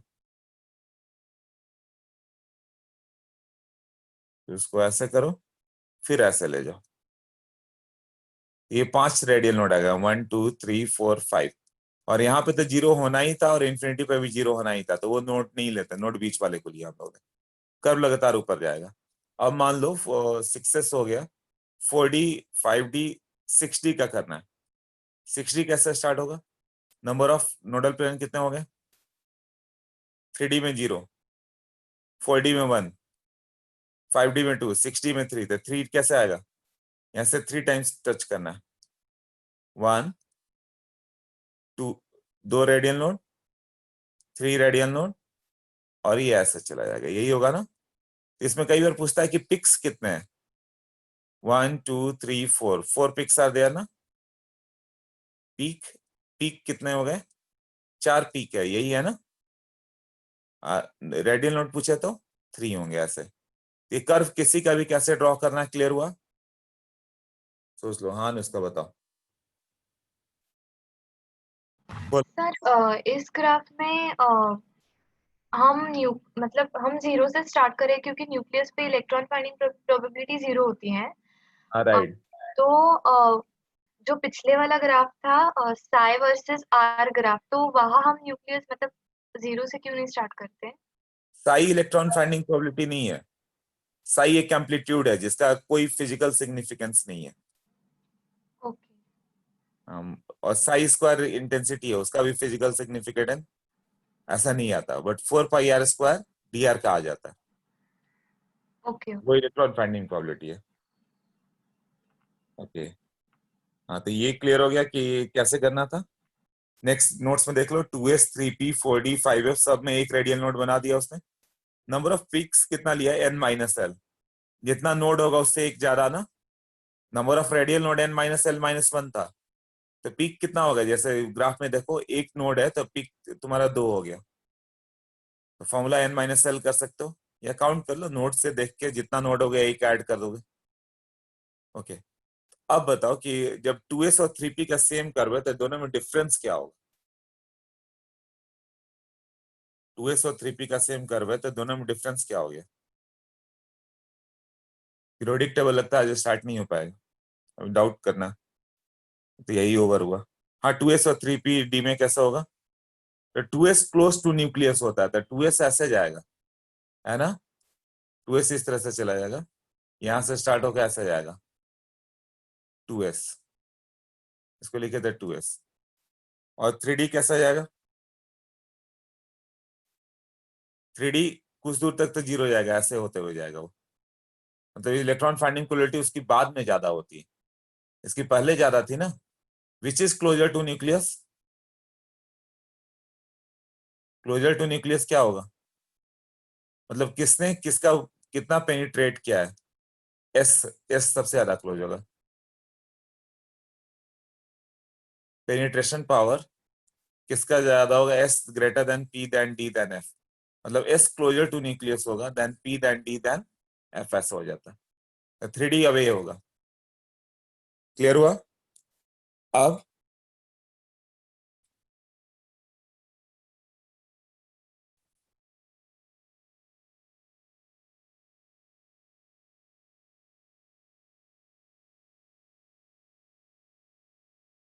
फोर एफ रहता था और शिफ्ट करता, अवे चला जाता। और नेक्स्ट में जाओ, 3s 4p 5d 6d 7g, जो अभी बताया वही था ना। 6f 7g कितना होगा? दो, दो नोडल प्लेन, तो दो नोडल प्लेन बनाया उसने। हाँ, एक मिनट, कहाँ आ रहा? बोलो। हाँ सर मुझे पता नहीं कि ये दो कॉन्सेप्ट रिलेटेड है कि नहीं, बट हम जब इलेक्ट्रॉनिक कॉन्फ़िगरेशन कर रहे थे उसमें अगर इलेक्ट्रॉन लूज हो रहा था, so it went from first s shell, so s shell should be outer most so that it is easier to lose electrons, right? हाँ, राइट। तो सर यहाँ पे तो आपने कहा कि s is the inner most shell closer to the nucleus. Same के लिए, सेम में n=1 रहे, n=4 रहे, तो n=4 हो गया, n=5 हो गया, तो मतलब 4s 4p 4d 4f में हम लोग कर रहे हैं, 4s और 3d की बात नहीं कर रहे हैं। अच्छा, ओके सर। हाँ, ओके। तो 4s आउटर में सोल होता है, बाहर की ओर होता है, तो इलेक्ट्रॉन उसी से बाहर निकाला जाता है। ओके तो सर। पेनिट्रेशन क्या होगा, s is found closer to nucleus then P then D then f, यही होगा ना। Yes sir. Okay next. तो नेक्स्ट कर्व क्लियर हो गया, 4s 5d 6d 7f जो अभी बताया। इसमें रेडियल नोड कितने होंगे 3, तो 3 टाइम्स टच किया बस वही होगा। इस कर्व को देख के बताना होता है कि किसका कर्व है। तो फिजिबिलिटी क्या होगा, एसपीडीएफ जो भी होगा, ये चारों हो सकते थे है ना, ये जी में भी एच में भी सब अलग अलग आते जाएंगे। ओके नेक्स्ट पेज पे जाओ। नेक्स्ट पेज पे जाओगे तो ये एक इंपॉर्टेंट एक पार्ट दिया है, ये क्वेश्चन पूछते रहते हैं वो लोग। देखो आर एवरेज की हम लोग बात कर रहे हैं, तो किसका दिया है 3s 3p 3d। Closure to nucleus कौन सा होगा 3s।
ओके तो ये हम लोग कर रहे थे क्लोजर टू न्यूक्लियस कौन सा हो गया, एसपीडीएफ की बात कर रहे थे। अब ये देखो 3s का जो कर्व हो गया, 3s में फर्स्ट लोब छोटा है, दूसरा थोड़ा और बड़ा है, तीसरा और बड़ा है।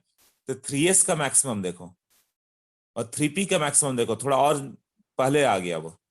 आर की एवरेज की बात कर रहे हैं। और 3d का मैक्सिमम वो और पहले आ गया, राइट। तो जब मैक्सिमम की बात कर रहे हैं कि आर का डिस्टेंस कहां पर है, तो 3s बहुत आगे जाके है देन 3p देन 3d, ऐसे आ रहा है ना। ये जो पॉइंट है यहाँ पर,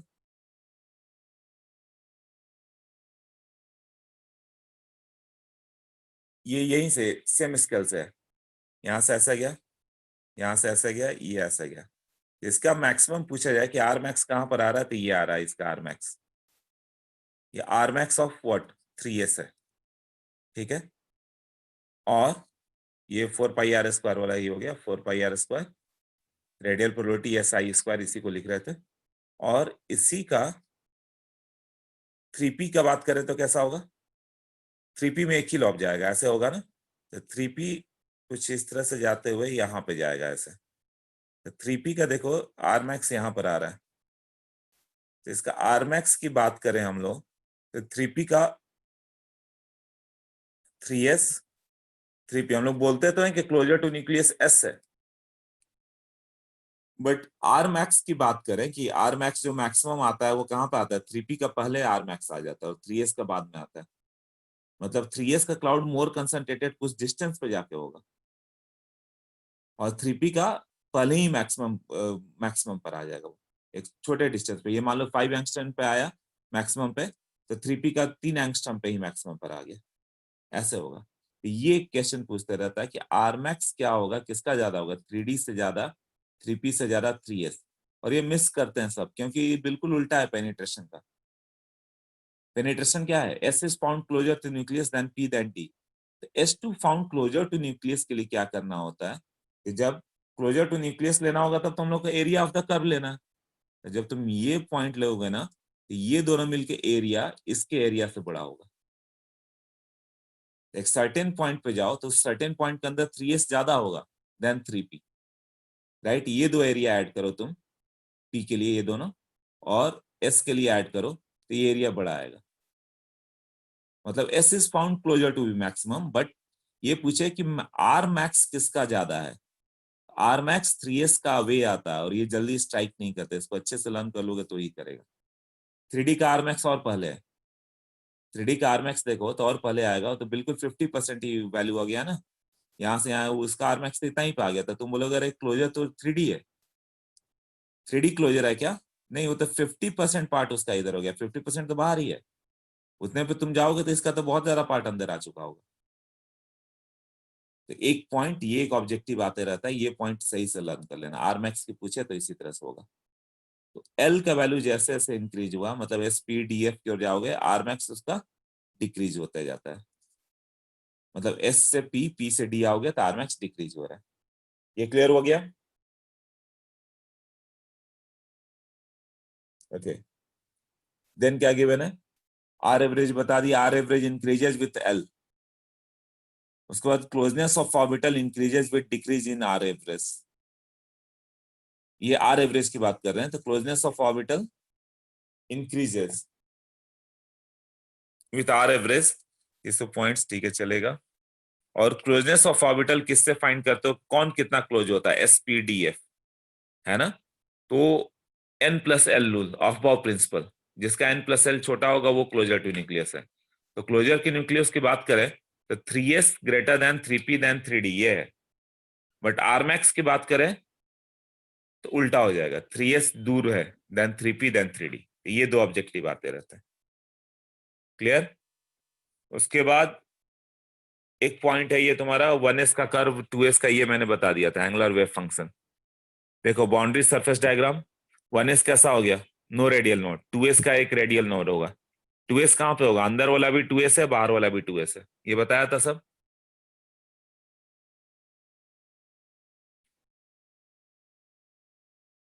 उसी तरह pz का देख लो क्या होगा, वो प्लस माइनस साइन ये सब बता चुके हैं हम लोग। 3p का बताया था कैसा होगा, 3d का कैसे बताया था, डबल डम्बल शेप।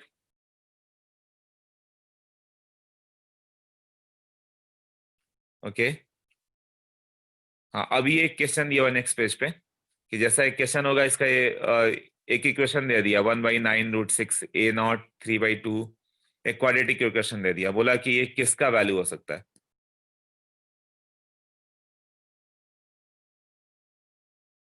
हाँ, तो उसने क्या बताया, take the highest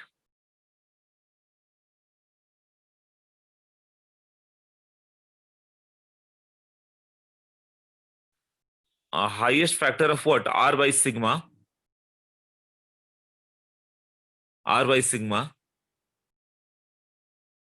out of the bracket, it represents angular node L।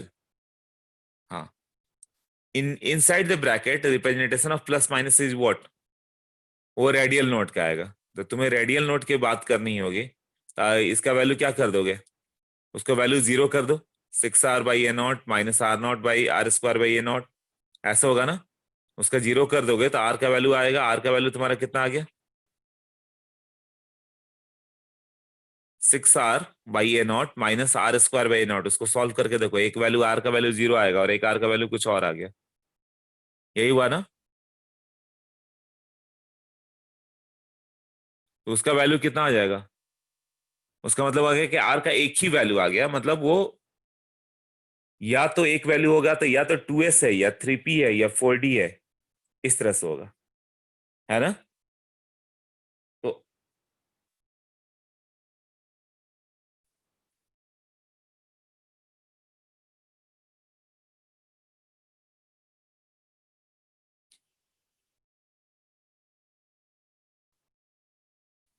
Okay, तो इसको बस वही करना होगा, बट अब ये तुम्हें नहीं बताना होगा कि 2p है कि 3p है कि 4p है, क्या है, वो नहीं करना होता। ओके, अब देखो क्या क्या भेजा तुम लोगों ने। 2 1 3p 4d 5s 6s 3 answer कर रहे थे। एम्पलीट्यूड में डिफरेंस है 2s 2s, ठीक है। What is r average? Get the closeness of the orbital, मतलब हो गया पेनिट्रेशन पावर। तो क्लोजनेस ऑफ ऑर्बिटल मतलब वो कौन सा क्लोज है, s closer to p then D then f है, बट उसका मैक्सिमम की वैल्यू की बात करें तो उल्टा है। हाँ, क्वेश्चन है होंगे नोट्स में, नोट्स का ये लास्ट था जो था। बस उसको 0 कर दो, वो निकाल दो, बाकी एंगुलर फंक्शन वो नहीं पूछने वाला है कि कौन सा है। देखो अभी VB6 देखो, अभी सारे क्वेश्चन हो जाने चाहिए। VB6 में अभी कौन कौन से डाउट थे?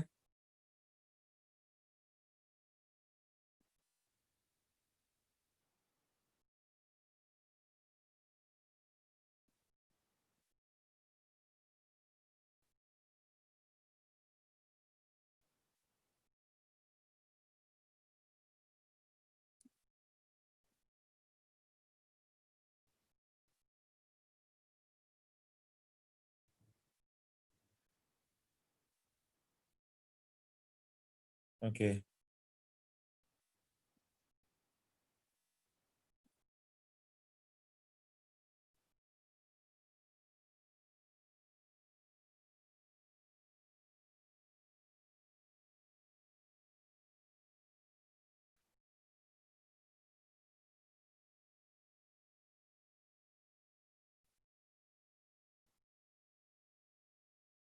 सॉफ्ट कॉपी देख रहे हैं हम लोग। सॉफ्ट कॉपी में देखो, ये कौन सा क्वेश्चन था? हाँ, इधर लिखा है, मिल गया। 3 किया था, 6 करना था, तो 6 से पहले रुकना पड़ गया था। ओके, हाँ, तो 6 देखो तभी। Probability of finding the electron of psi square of s orbital does not depend upon psi square of s orbital, वो किस पे डिपेंड नहीं करेगा? साई स्क्वायर का कर्व अभी मालूम चला था, पॉजिटिव बोला था।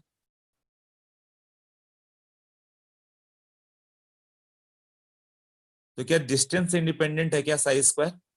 नहीं, आर क्या होता है, डिस्टेंस के अकॉर्डिंग चेंज होता चला जाता है ना। हाँ, आर का वैल्यू क्या होता है, साई स्क्वायर का वैल्यू पहले ऊपर गया था, फिर धीरे धीरे नीचे आ गया था, यही था ना। तो इधर डिपेंड करता है। एनर्जी ऑफ एस ऑर्बिटल वो 1s है कि 2s है कि 3s है, क्या इस पर डिपेंड करता है क्या?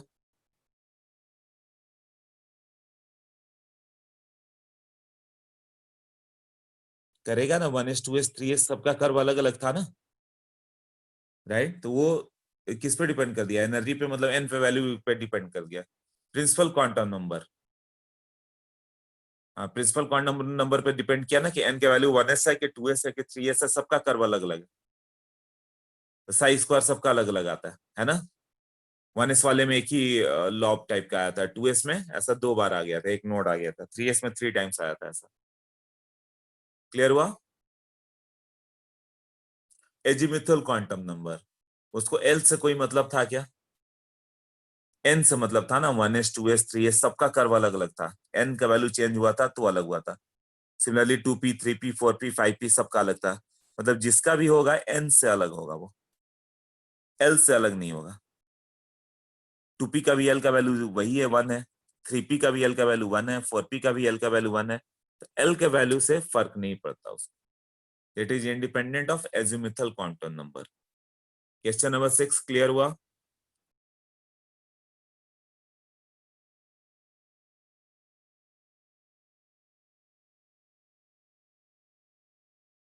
कैसे नंबर 6?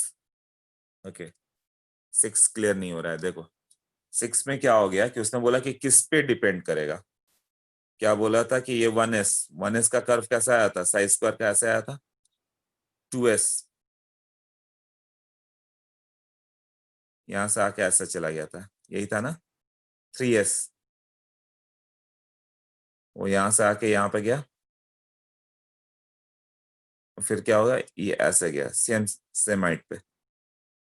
तो ये वैल्यू किसके लिए डिफरेंस हुआ, जब n का वैल्यू अलग अलग होगा तभी अलग है ना, l से अलग हुआ था वो। l का वैल्यू तो दोनों सबका सेम है, l का वैल्यू 0 0 0। जब SC लिख दिया तो l का वैल्यू तो सेम ही होगा ना।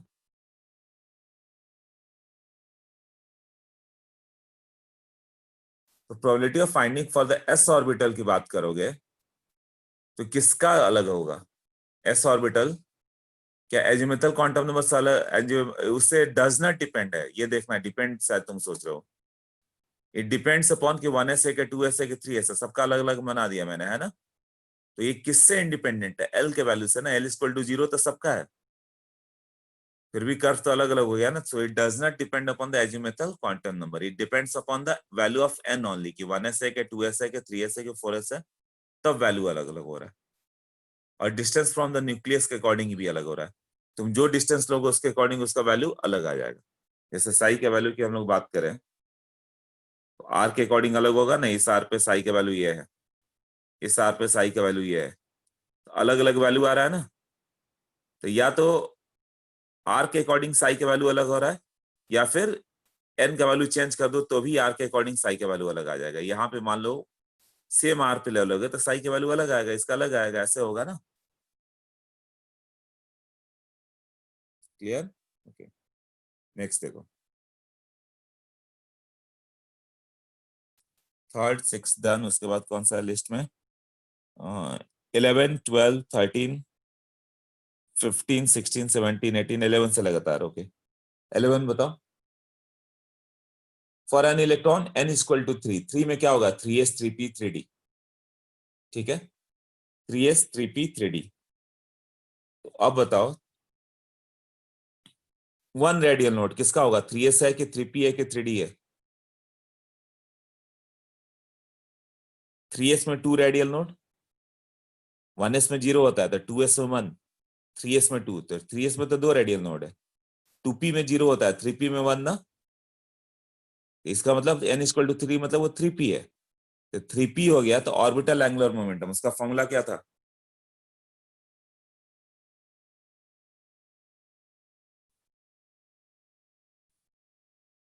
Three P, 1 radial node, 2 radial node लिखा रहता है तो वो 3s होता है ना। तो फॉर्मूला क्या होता है, l into L plus 1 h/2 पाई, यही होगा ना।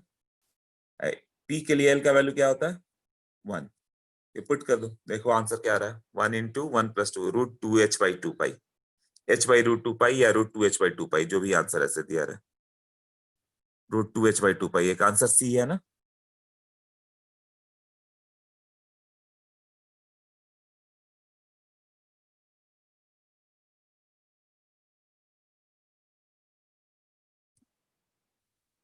ओके 12, अब बताओ 3p में कितने रेडियल नोड होंगे, अच्छा पहले नहीं हुए तो अब आराम से हो रहा होंगे, अब बताते जाओ तुम ही लोग, इसमें मालूम ही नहीं था तुम लोगों, तो करते कैसे सब, सामने करो बताओ। स्फेरिकल मतलब स्फेरिकल शेप में या रेडियल नोड कौन सा होगा,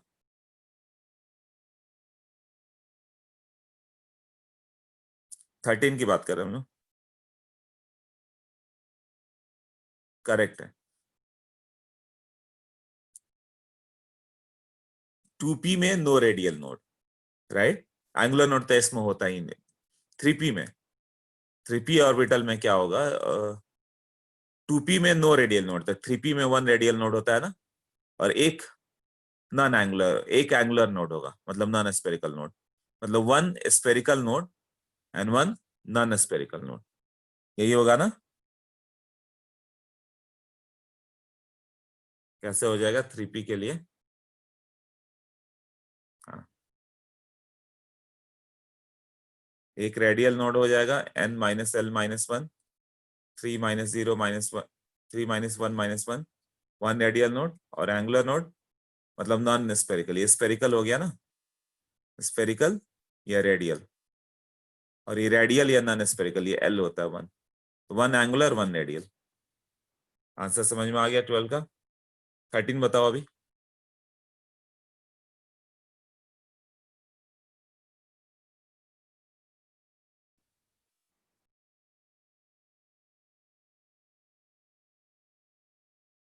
थर्टीन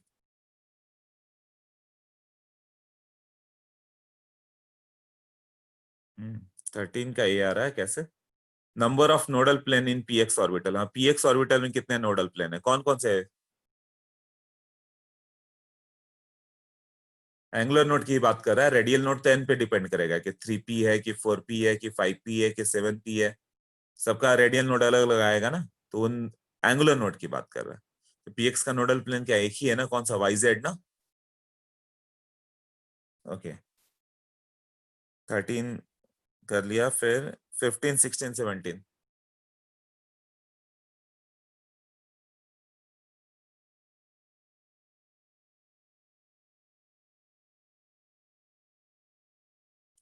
फिफ्टीन में क्या रिप्रेजेंट करता है? Anatomy sign of the lobe indicates what, sign आता है ना, प्लस फिर माइनस फिर प्लस फिर माइनस, है ना, तो बस वेव फंक्शन है प्लस माइनस, ये नहीं कि चार्ज वगैरह कुछ है, बस नोड आ गया तो वेव फंक्शन चेंज हो गया, प्लस से माइनस आ गया, ये होगा ना, तो क्या आंसर हो जाएगा फिर? 15। हाँ, तो 15 का आंसर सी होगा, राइट। ओके 16 बताओ।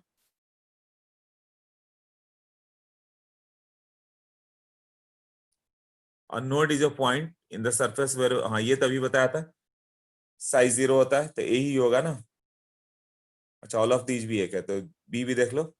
Number of peaks in the, number of peak कितना हो गया, तो डायरेक्ट फॉर्मूला हो गया n माइनस एल हो गया ना, number of radial node n minus L minus one, और पिक एक ज्यादा होता है, और रेडियल प्रोबेबिलिटी डिस्ट्रीब्यूशन ये अभी समझ में आ गया होगा, 4 pi are square, r square करके आ जाता है।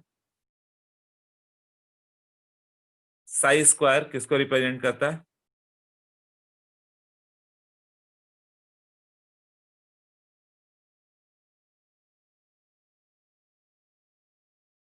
इंटेंसिटी को रिप्रेजेंट करता है। एटॉमिक ऑर्बिटल को रिप्रेजेंट करता है, डायरेक्ट तो नहीं, 4 pi are square psi square जो हो गया ना, वो एटॉमिक ऑर्बिटल को रिप्रेजेंट करता है, but psi square related to atomic orbital हो गया।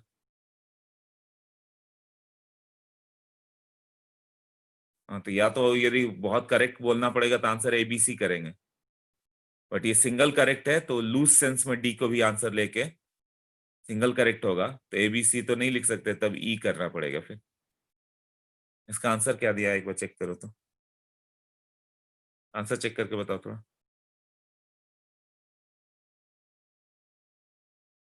अच्छा ई दिया हुआ है, हाँ तो फिर वही उसको लूज सेंस में लेकर चलना पड़ेगा। इससे 4 pi are square psi square तो आ जा रहा है ना, वो एटॉमिक ऑर्बिटल है, वन करेक्ट था तो। ओके नहीं तो स्ट्रिक्टली एबीसी ही करेक्ट है, डी थोड़ा लूज सेंस में।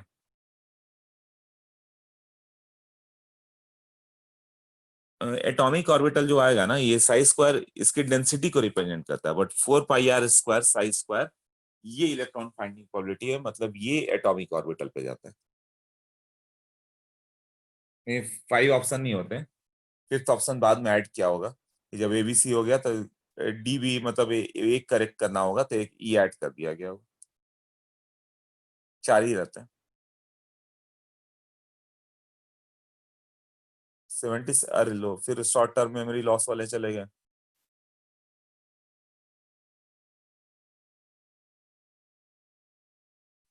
अचानक भूल के निकल जाता है, उन्हें याद ही नहीं रहता। ओके चलो अपना काम करते हैं।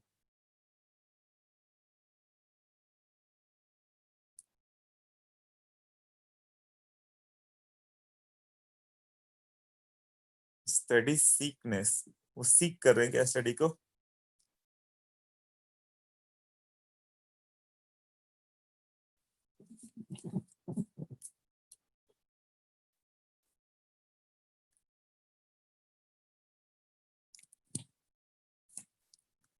ओके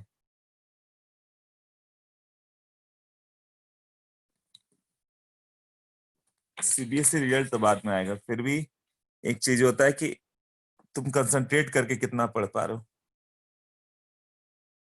9:30 में सब गजनी बन जाते हैं। हाँ सागर सही बोल लो। गजनी बन के निकल जाते हो, उन्हें याद ही नहीं रहता कि जाना कहाँ पर है, बस भूल के निकल जाते हो। बट ऐसे लोगों को तुम एक बार काउंट करके रखो, देखना वो बहुत ही ज्यादा एक चीज होगा कि लाइफ में अनहैप्पी होंगे, बहुत निराशा डार्कनेस में रहते होंगे, पढ़ने में मन नहीं लग रहा। क्यों नहीं लगता? उसका रीजन है वो बहुत सोचते रहता है कुछ कुछ चीज। उनको हर चीज से कंप्लेन होगा। देखना ये जो लोग निकल रहे हैं, तुम लोग एक बार मार्क कर लो, जब लेक्चर स्टार्ट होगा ऑफलाइन लेक्चर, तब ध्यान देना कि वो लोग बहुत चूजी होंगे। ये वेजिटेबल खाएंगे, ये नहीं खाएंगे, यहाँ जाएंगे, ये नहीं जाएंगे। उनको हर बात पे गुस्सा आता होगा। ध्यान देना वो गुस्सा ज्यादा होंगे। तो वो जो गुस्सा जिसको ज्यादा आता है वो ज्यादा शांत नहीं हो सकता। ज्यादा शांत नहीं होगी तो उसकी पढ़ाई कंसंट्रेशन कम होगा, मेमोरी भी कम होगी, तो वो कंसंट्रेट ही नहीं कर पाते हैं। तो थोड़ा देर पढ़ते हैं, आधे घंटे उस नहीं में उनका मन करता है कि छोड़ दें। उनके अंदर बहुत गुस्सा भरा हुआ, हर चीज के लिए गुस्सा आएगा। ये क्यों नहीं हो गया, वो क्यों नहीं हो गया, ऐसा क्यों, नहीं भी समझ में आ रहा तो उसमें टीचर की गलती आ जाएगी कि सर नहीं समझा रहे हैं। मतलब हर चीज पे खाना तक भी उनके पसंद का नहीं बनेगा तो नहीं खाएंगे। देखना वो बहुत चूजी होंगे लाइफ में, मतलब हर चीज में उनको डिस्टर्बेंस आएगा।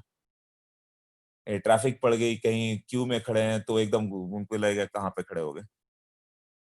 ये चीजें ऑब्जर्व करना तुम लोग। और वही एक आईटी टॉपर को देखो तो उससे मतलब ही नहीं है वो लाइन में खड़ा है कि कहाँ खड़ा है, वो अपने शांति में अपने आनंद में, वो हर समय शांत रहना जानता है, तो उसकी स्टडी अच्छी होती है। तो तुम लोग भी एक ही कोशिश करना, हर समय शांत रहना, गुस्से से बाहर रहना। देखना स्टडी बहुत अच्छी हो जाएगी।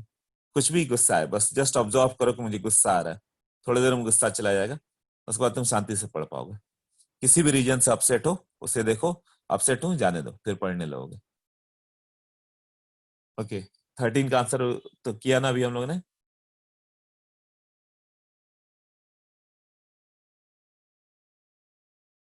हाँ 13 का आंसर बता दो अभी।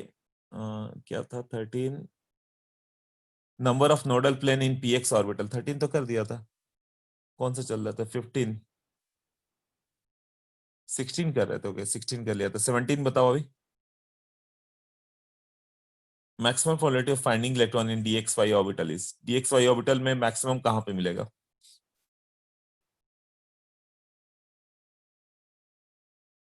और याद होगा डबल डबल सेट, ये नॉन एक्सियल ऑर्बिटल है, xy से अलग होते थे, यही था ना। ये क्या होगा? हाँ 45 डिग्री पे जाएंगे ना, ये x एक्सेस, ये y एक्सेस, यहाँ पे न्यूक्लियस है राइट। यहाँ से एक लॉब इधर, एक लॉब इधर, एक इधर एक इधर, यहाँ पे होते थे। ये दो नोडल प्लेन थे, तो यहाँ प्लस के बाद साइन माइनस आ जाता था, फिर यहाँ प्लस आ जाता था, फिर वो माइनस के चला जाता था। ऐसे ही था ना। ओके तो ये मैक्सिमम कहाँ पाएगा? हाँ नुस्खा बोलो, हाँ नुस्खा बोलो। सर वो जो 16th क्वेश्चन है उसमें जो सी ऑप्शन है उस मतलब वो थोड़ा डाउट है मुझे उसमें। 16 का सी ऑप्शन क्या था बताओ? खाली वो एक फंक्शन था 4 power square r square NLR। हाँ r square, 4 pi r square, small r square radius हो गया, capital r square size square हो गया। तीन हाँ रिप्रेजेंट क्या होता है? यही ऑर्बिटल को रिप्रेजेंट करता है ना, इलेक्ट्रॉन फाइंडिंग प्रोबेबिलिटी। जो लास्ट वाला ग्राफ देखा हम लोगों ने, 4 pi r square. Okay okay हाँ okay thank you sir. Alright. हाँ एक और हैंड, आदित्य बोलो। सर और साई स्क्वायर ये इलेक्ट्रॉन के सॉरी वेव के एम्पलीट्यूड को रिप्रेजेंट करता है। मतलब मेरे को भी 16th में साई एम्पलीट्यूड है, और साई स्क्वायर इंटेंसिटी हो गई, एम्पलीट्यूड का स्क्वायर हो गया। अच्छा जैसे डेंसिटी हो जाता है, मान लो डेंसिटी हो गया तो डेंसिटी को मास तो नहीं लिख सकते, density into 4 pi r square कर दिया ना, तो वो मास आ जाता, मतलब वॉल्यूम से मल्टीप्लाई कर देते। 4 पाई r स्क्वायर dr क्या था? वॉल्यूम था ना। हाँ तो वही जब इससे मल्टीप्लाई कर दिया ना एम्पलीट्यूड के स्क्वायर से, तो इलेक्ट्रॉन फाइंडिंग प्रोबेबिलिटी हो गई। Sai amplitude, Sai square intensity, and 4 pi r square psi square electron finding probability.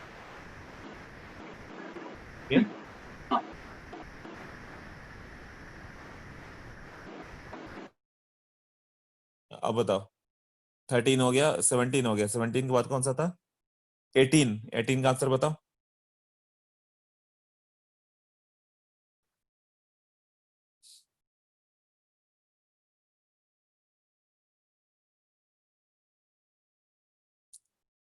The first orbital of H hydrogen is represented by, ऐसा डेटा जानबूझ के देगा कि तुम देखते छोड़ दो, है ना। ये मैंने बताया था कि एस का होता है बट लर्न नहीं करना था, वो दे देगा।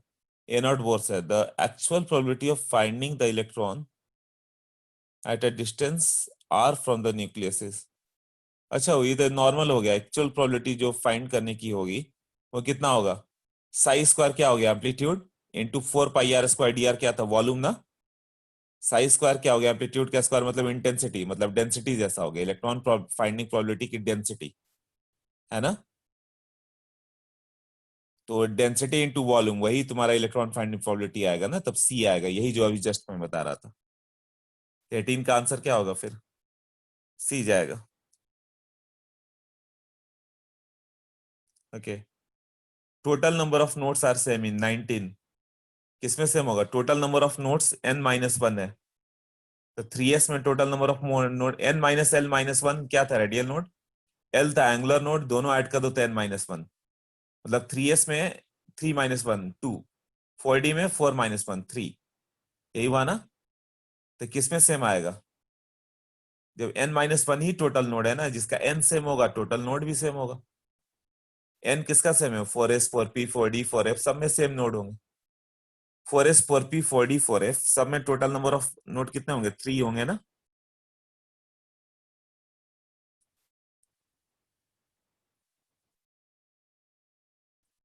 Total number of nodes n-1 था, यही था ना। दोनों ऐड कर दो, n-l-1 और ये l, ये दोनों को ऐड करोगे तो कितना होगा? n-1 आ गया। तो 3s 3p 3d सब में क्या होगा? टोटल नंबर ऑफ नोड्स 2 होगा। तो 3s में 2 क्या हो गए? रेडियल नोड होंगे। एंगुलर नोड कितना होगा? 0, यही हुआ ना। 3s 3p में रेडियल नोड n-l-1 1 और एंगुलर नोड 1। 3d में भी वही होगा ना।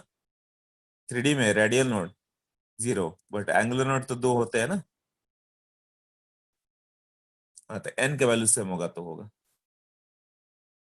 ओके, और कौन सा था फिर इसके बाद? 20 किया ना, 19 किया। 20 बताओ। n l और m है, 310 है ना, वो n l और m है। n 3 है, l 1 हो गया मतलब 3p हो गया ना। n 3 हो गया, l का वैल्यू 1 मतलब 3p, और m में 3 है, -1 0 +1, यही है ना। तो m का वैल्यू जो भी रहे, 3px हो या py हो या pz हो, वो जीरो किसका वो नहीं बता सकते तुम। m का वैल्यू 0 px है कि py है कि pz है, ये नहीं बता सकते। पर 3 वैल्यू है, -1 0 एंड +1, कोई एक px है, कोई py है, कोई pz है, मतलब 3p की बात कर रहा था। 3p में क्या होगा? आंसर बताओ 20 का।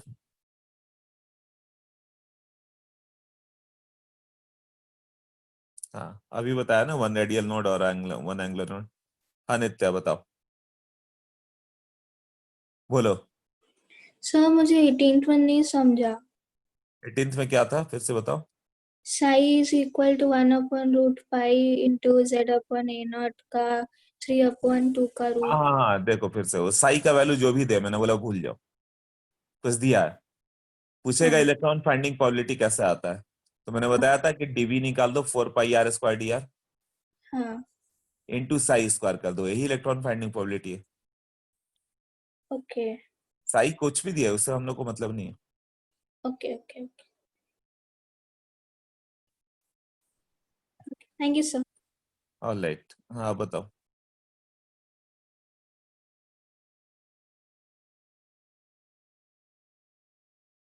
हाँ तो 20 कौन सा किया हम लोगों ने अभी? हाँ 20 हो गया ना। 3p में क्या होगा? Radial note. 2p में नो रेडियल नोट, तो 3p में 1 होता है, और एंगुलर नोट तो एक होता ही है, जैसे px का एंगुलर नोट yz हुआ ना।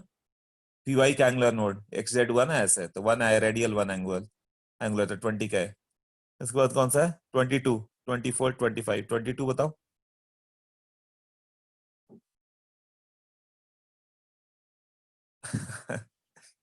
बेबी सूत्र जैसा किसका होता है बताओ शेप?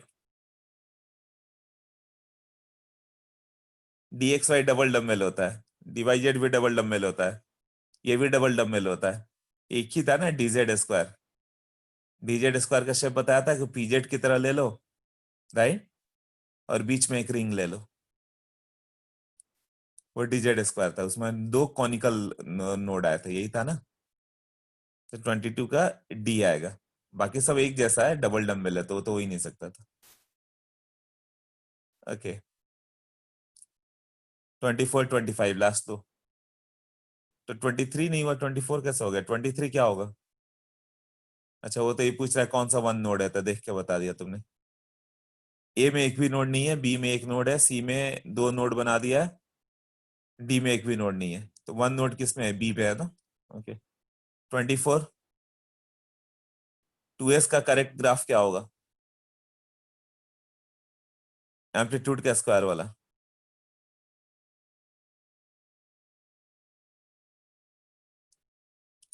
1s में क्या होगा?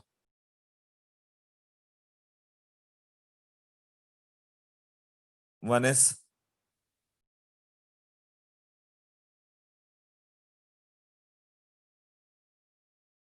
अभी क्या था 24 का? साई स्क्वायर का एस के लिए बताया था ना कैसे करना है, इन्फिनिटी से स्टार्ट करना था, राइट। तो इन्फिनिटी से स्टार्ट करने वाला बी या सी है, बट सी में नो रेडियल नोड, मतलब वो 1s हो गया, और बी में एक रेडियल नोड आ गया, मतलब वो 2s हो गया, यही हुआ ना। इन्फिनिटी से स्टार्ट हो रहा था एस से, तो 24 का फिर बी जाएगा। 25 बता दो, लास्ट क्वेश्चन। ये किसका कर्व होगा? इन्फिनिटी से स्टार्ट हो रहा था, एस होगा, या तो 1s 2s 3s, मतलब आंसर बी और सी में से कोई होगा। नोड कितने हैं? दो ही है ना, मतलब 3s होगा फिर। अब बताओ कौन सा नहीं समझ में आया? बी बी ए सबने आंसर दिया, मतलब डाउट नहीं है किसी को। 20 20 कहां पर है? साई 310, 3 मतलब n, 1 मतलब p, यही था ना। 3p की बात हो रही है, तो 3p में क्या होता है? एक रेडियल नोड एक एंगुलर नोड है, p में एंगुलर नोड क्या होता है? l मतलब 1, तो 3p में एंगुलर नोड का वैल्यू l होता है, तो p के लिए l का वैल्यू 1 है तो 1 आएगा। और रेडियल नोड कैसे होगा? n माइनस l माइनस 1, यही होगा ना। तो रेडियल नोड 1 आ जाएगा, और एंगुलर नोड l आया, वो 1 आएगा। हाँ नहीं समझ में आया, ओके देखो तब लिख के बता, तो वैसे पहले समझा दिया था। हाँ रित्य बोलो। सर मेरे को 24 में डाउट था कि मतलब आपने बोला कि इन्फिनिटी से शुरू होता तो एस है, तो बाकी के इसकी इन्फिनिटी से क्यों नहीं शुरू होता? वो क्यों नहीं, तुम्हें नहीं पढ़ना है, बस उतना ही पढ़ लो कि ये इन्फिनिटी से स्टार्ट होगा, ये जीरो से स्टार्ट होता तो है। बाकी सब जो है मतलब पी डी एफ जी वगैरह वो सब जीरो से शुरू होता हाँ सब जीरो से स्टार्ट होते हैं, थोड़ा स्लोप नजदीक होता है, नहीं तो फिर वो तुम्हें एमएससी वगैरह लेवल पे जाना पड़ेगा, क्यों हुआ कैसे, वो सब नहीं करना अपने को, है। ठीक याद करना है सिर्फ। है, ओके। क्वेश्चन हो जा रहा है ना, बस उतना ही तक करना है, हाँ क्योंकि एटॉमिक स्ट्रक्चर पे तो लोग रिसर्च कर रहे हैं अभी भी। कितना जाओगे टेस्ट में? हाँ बोलो।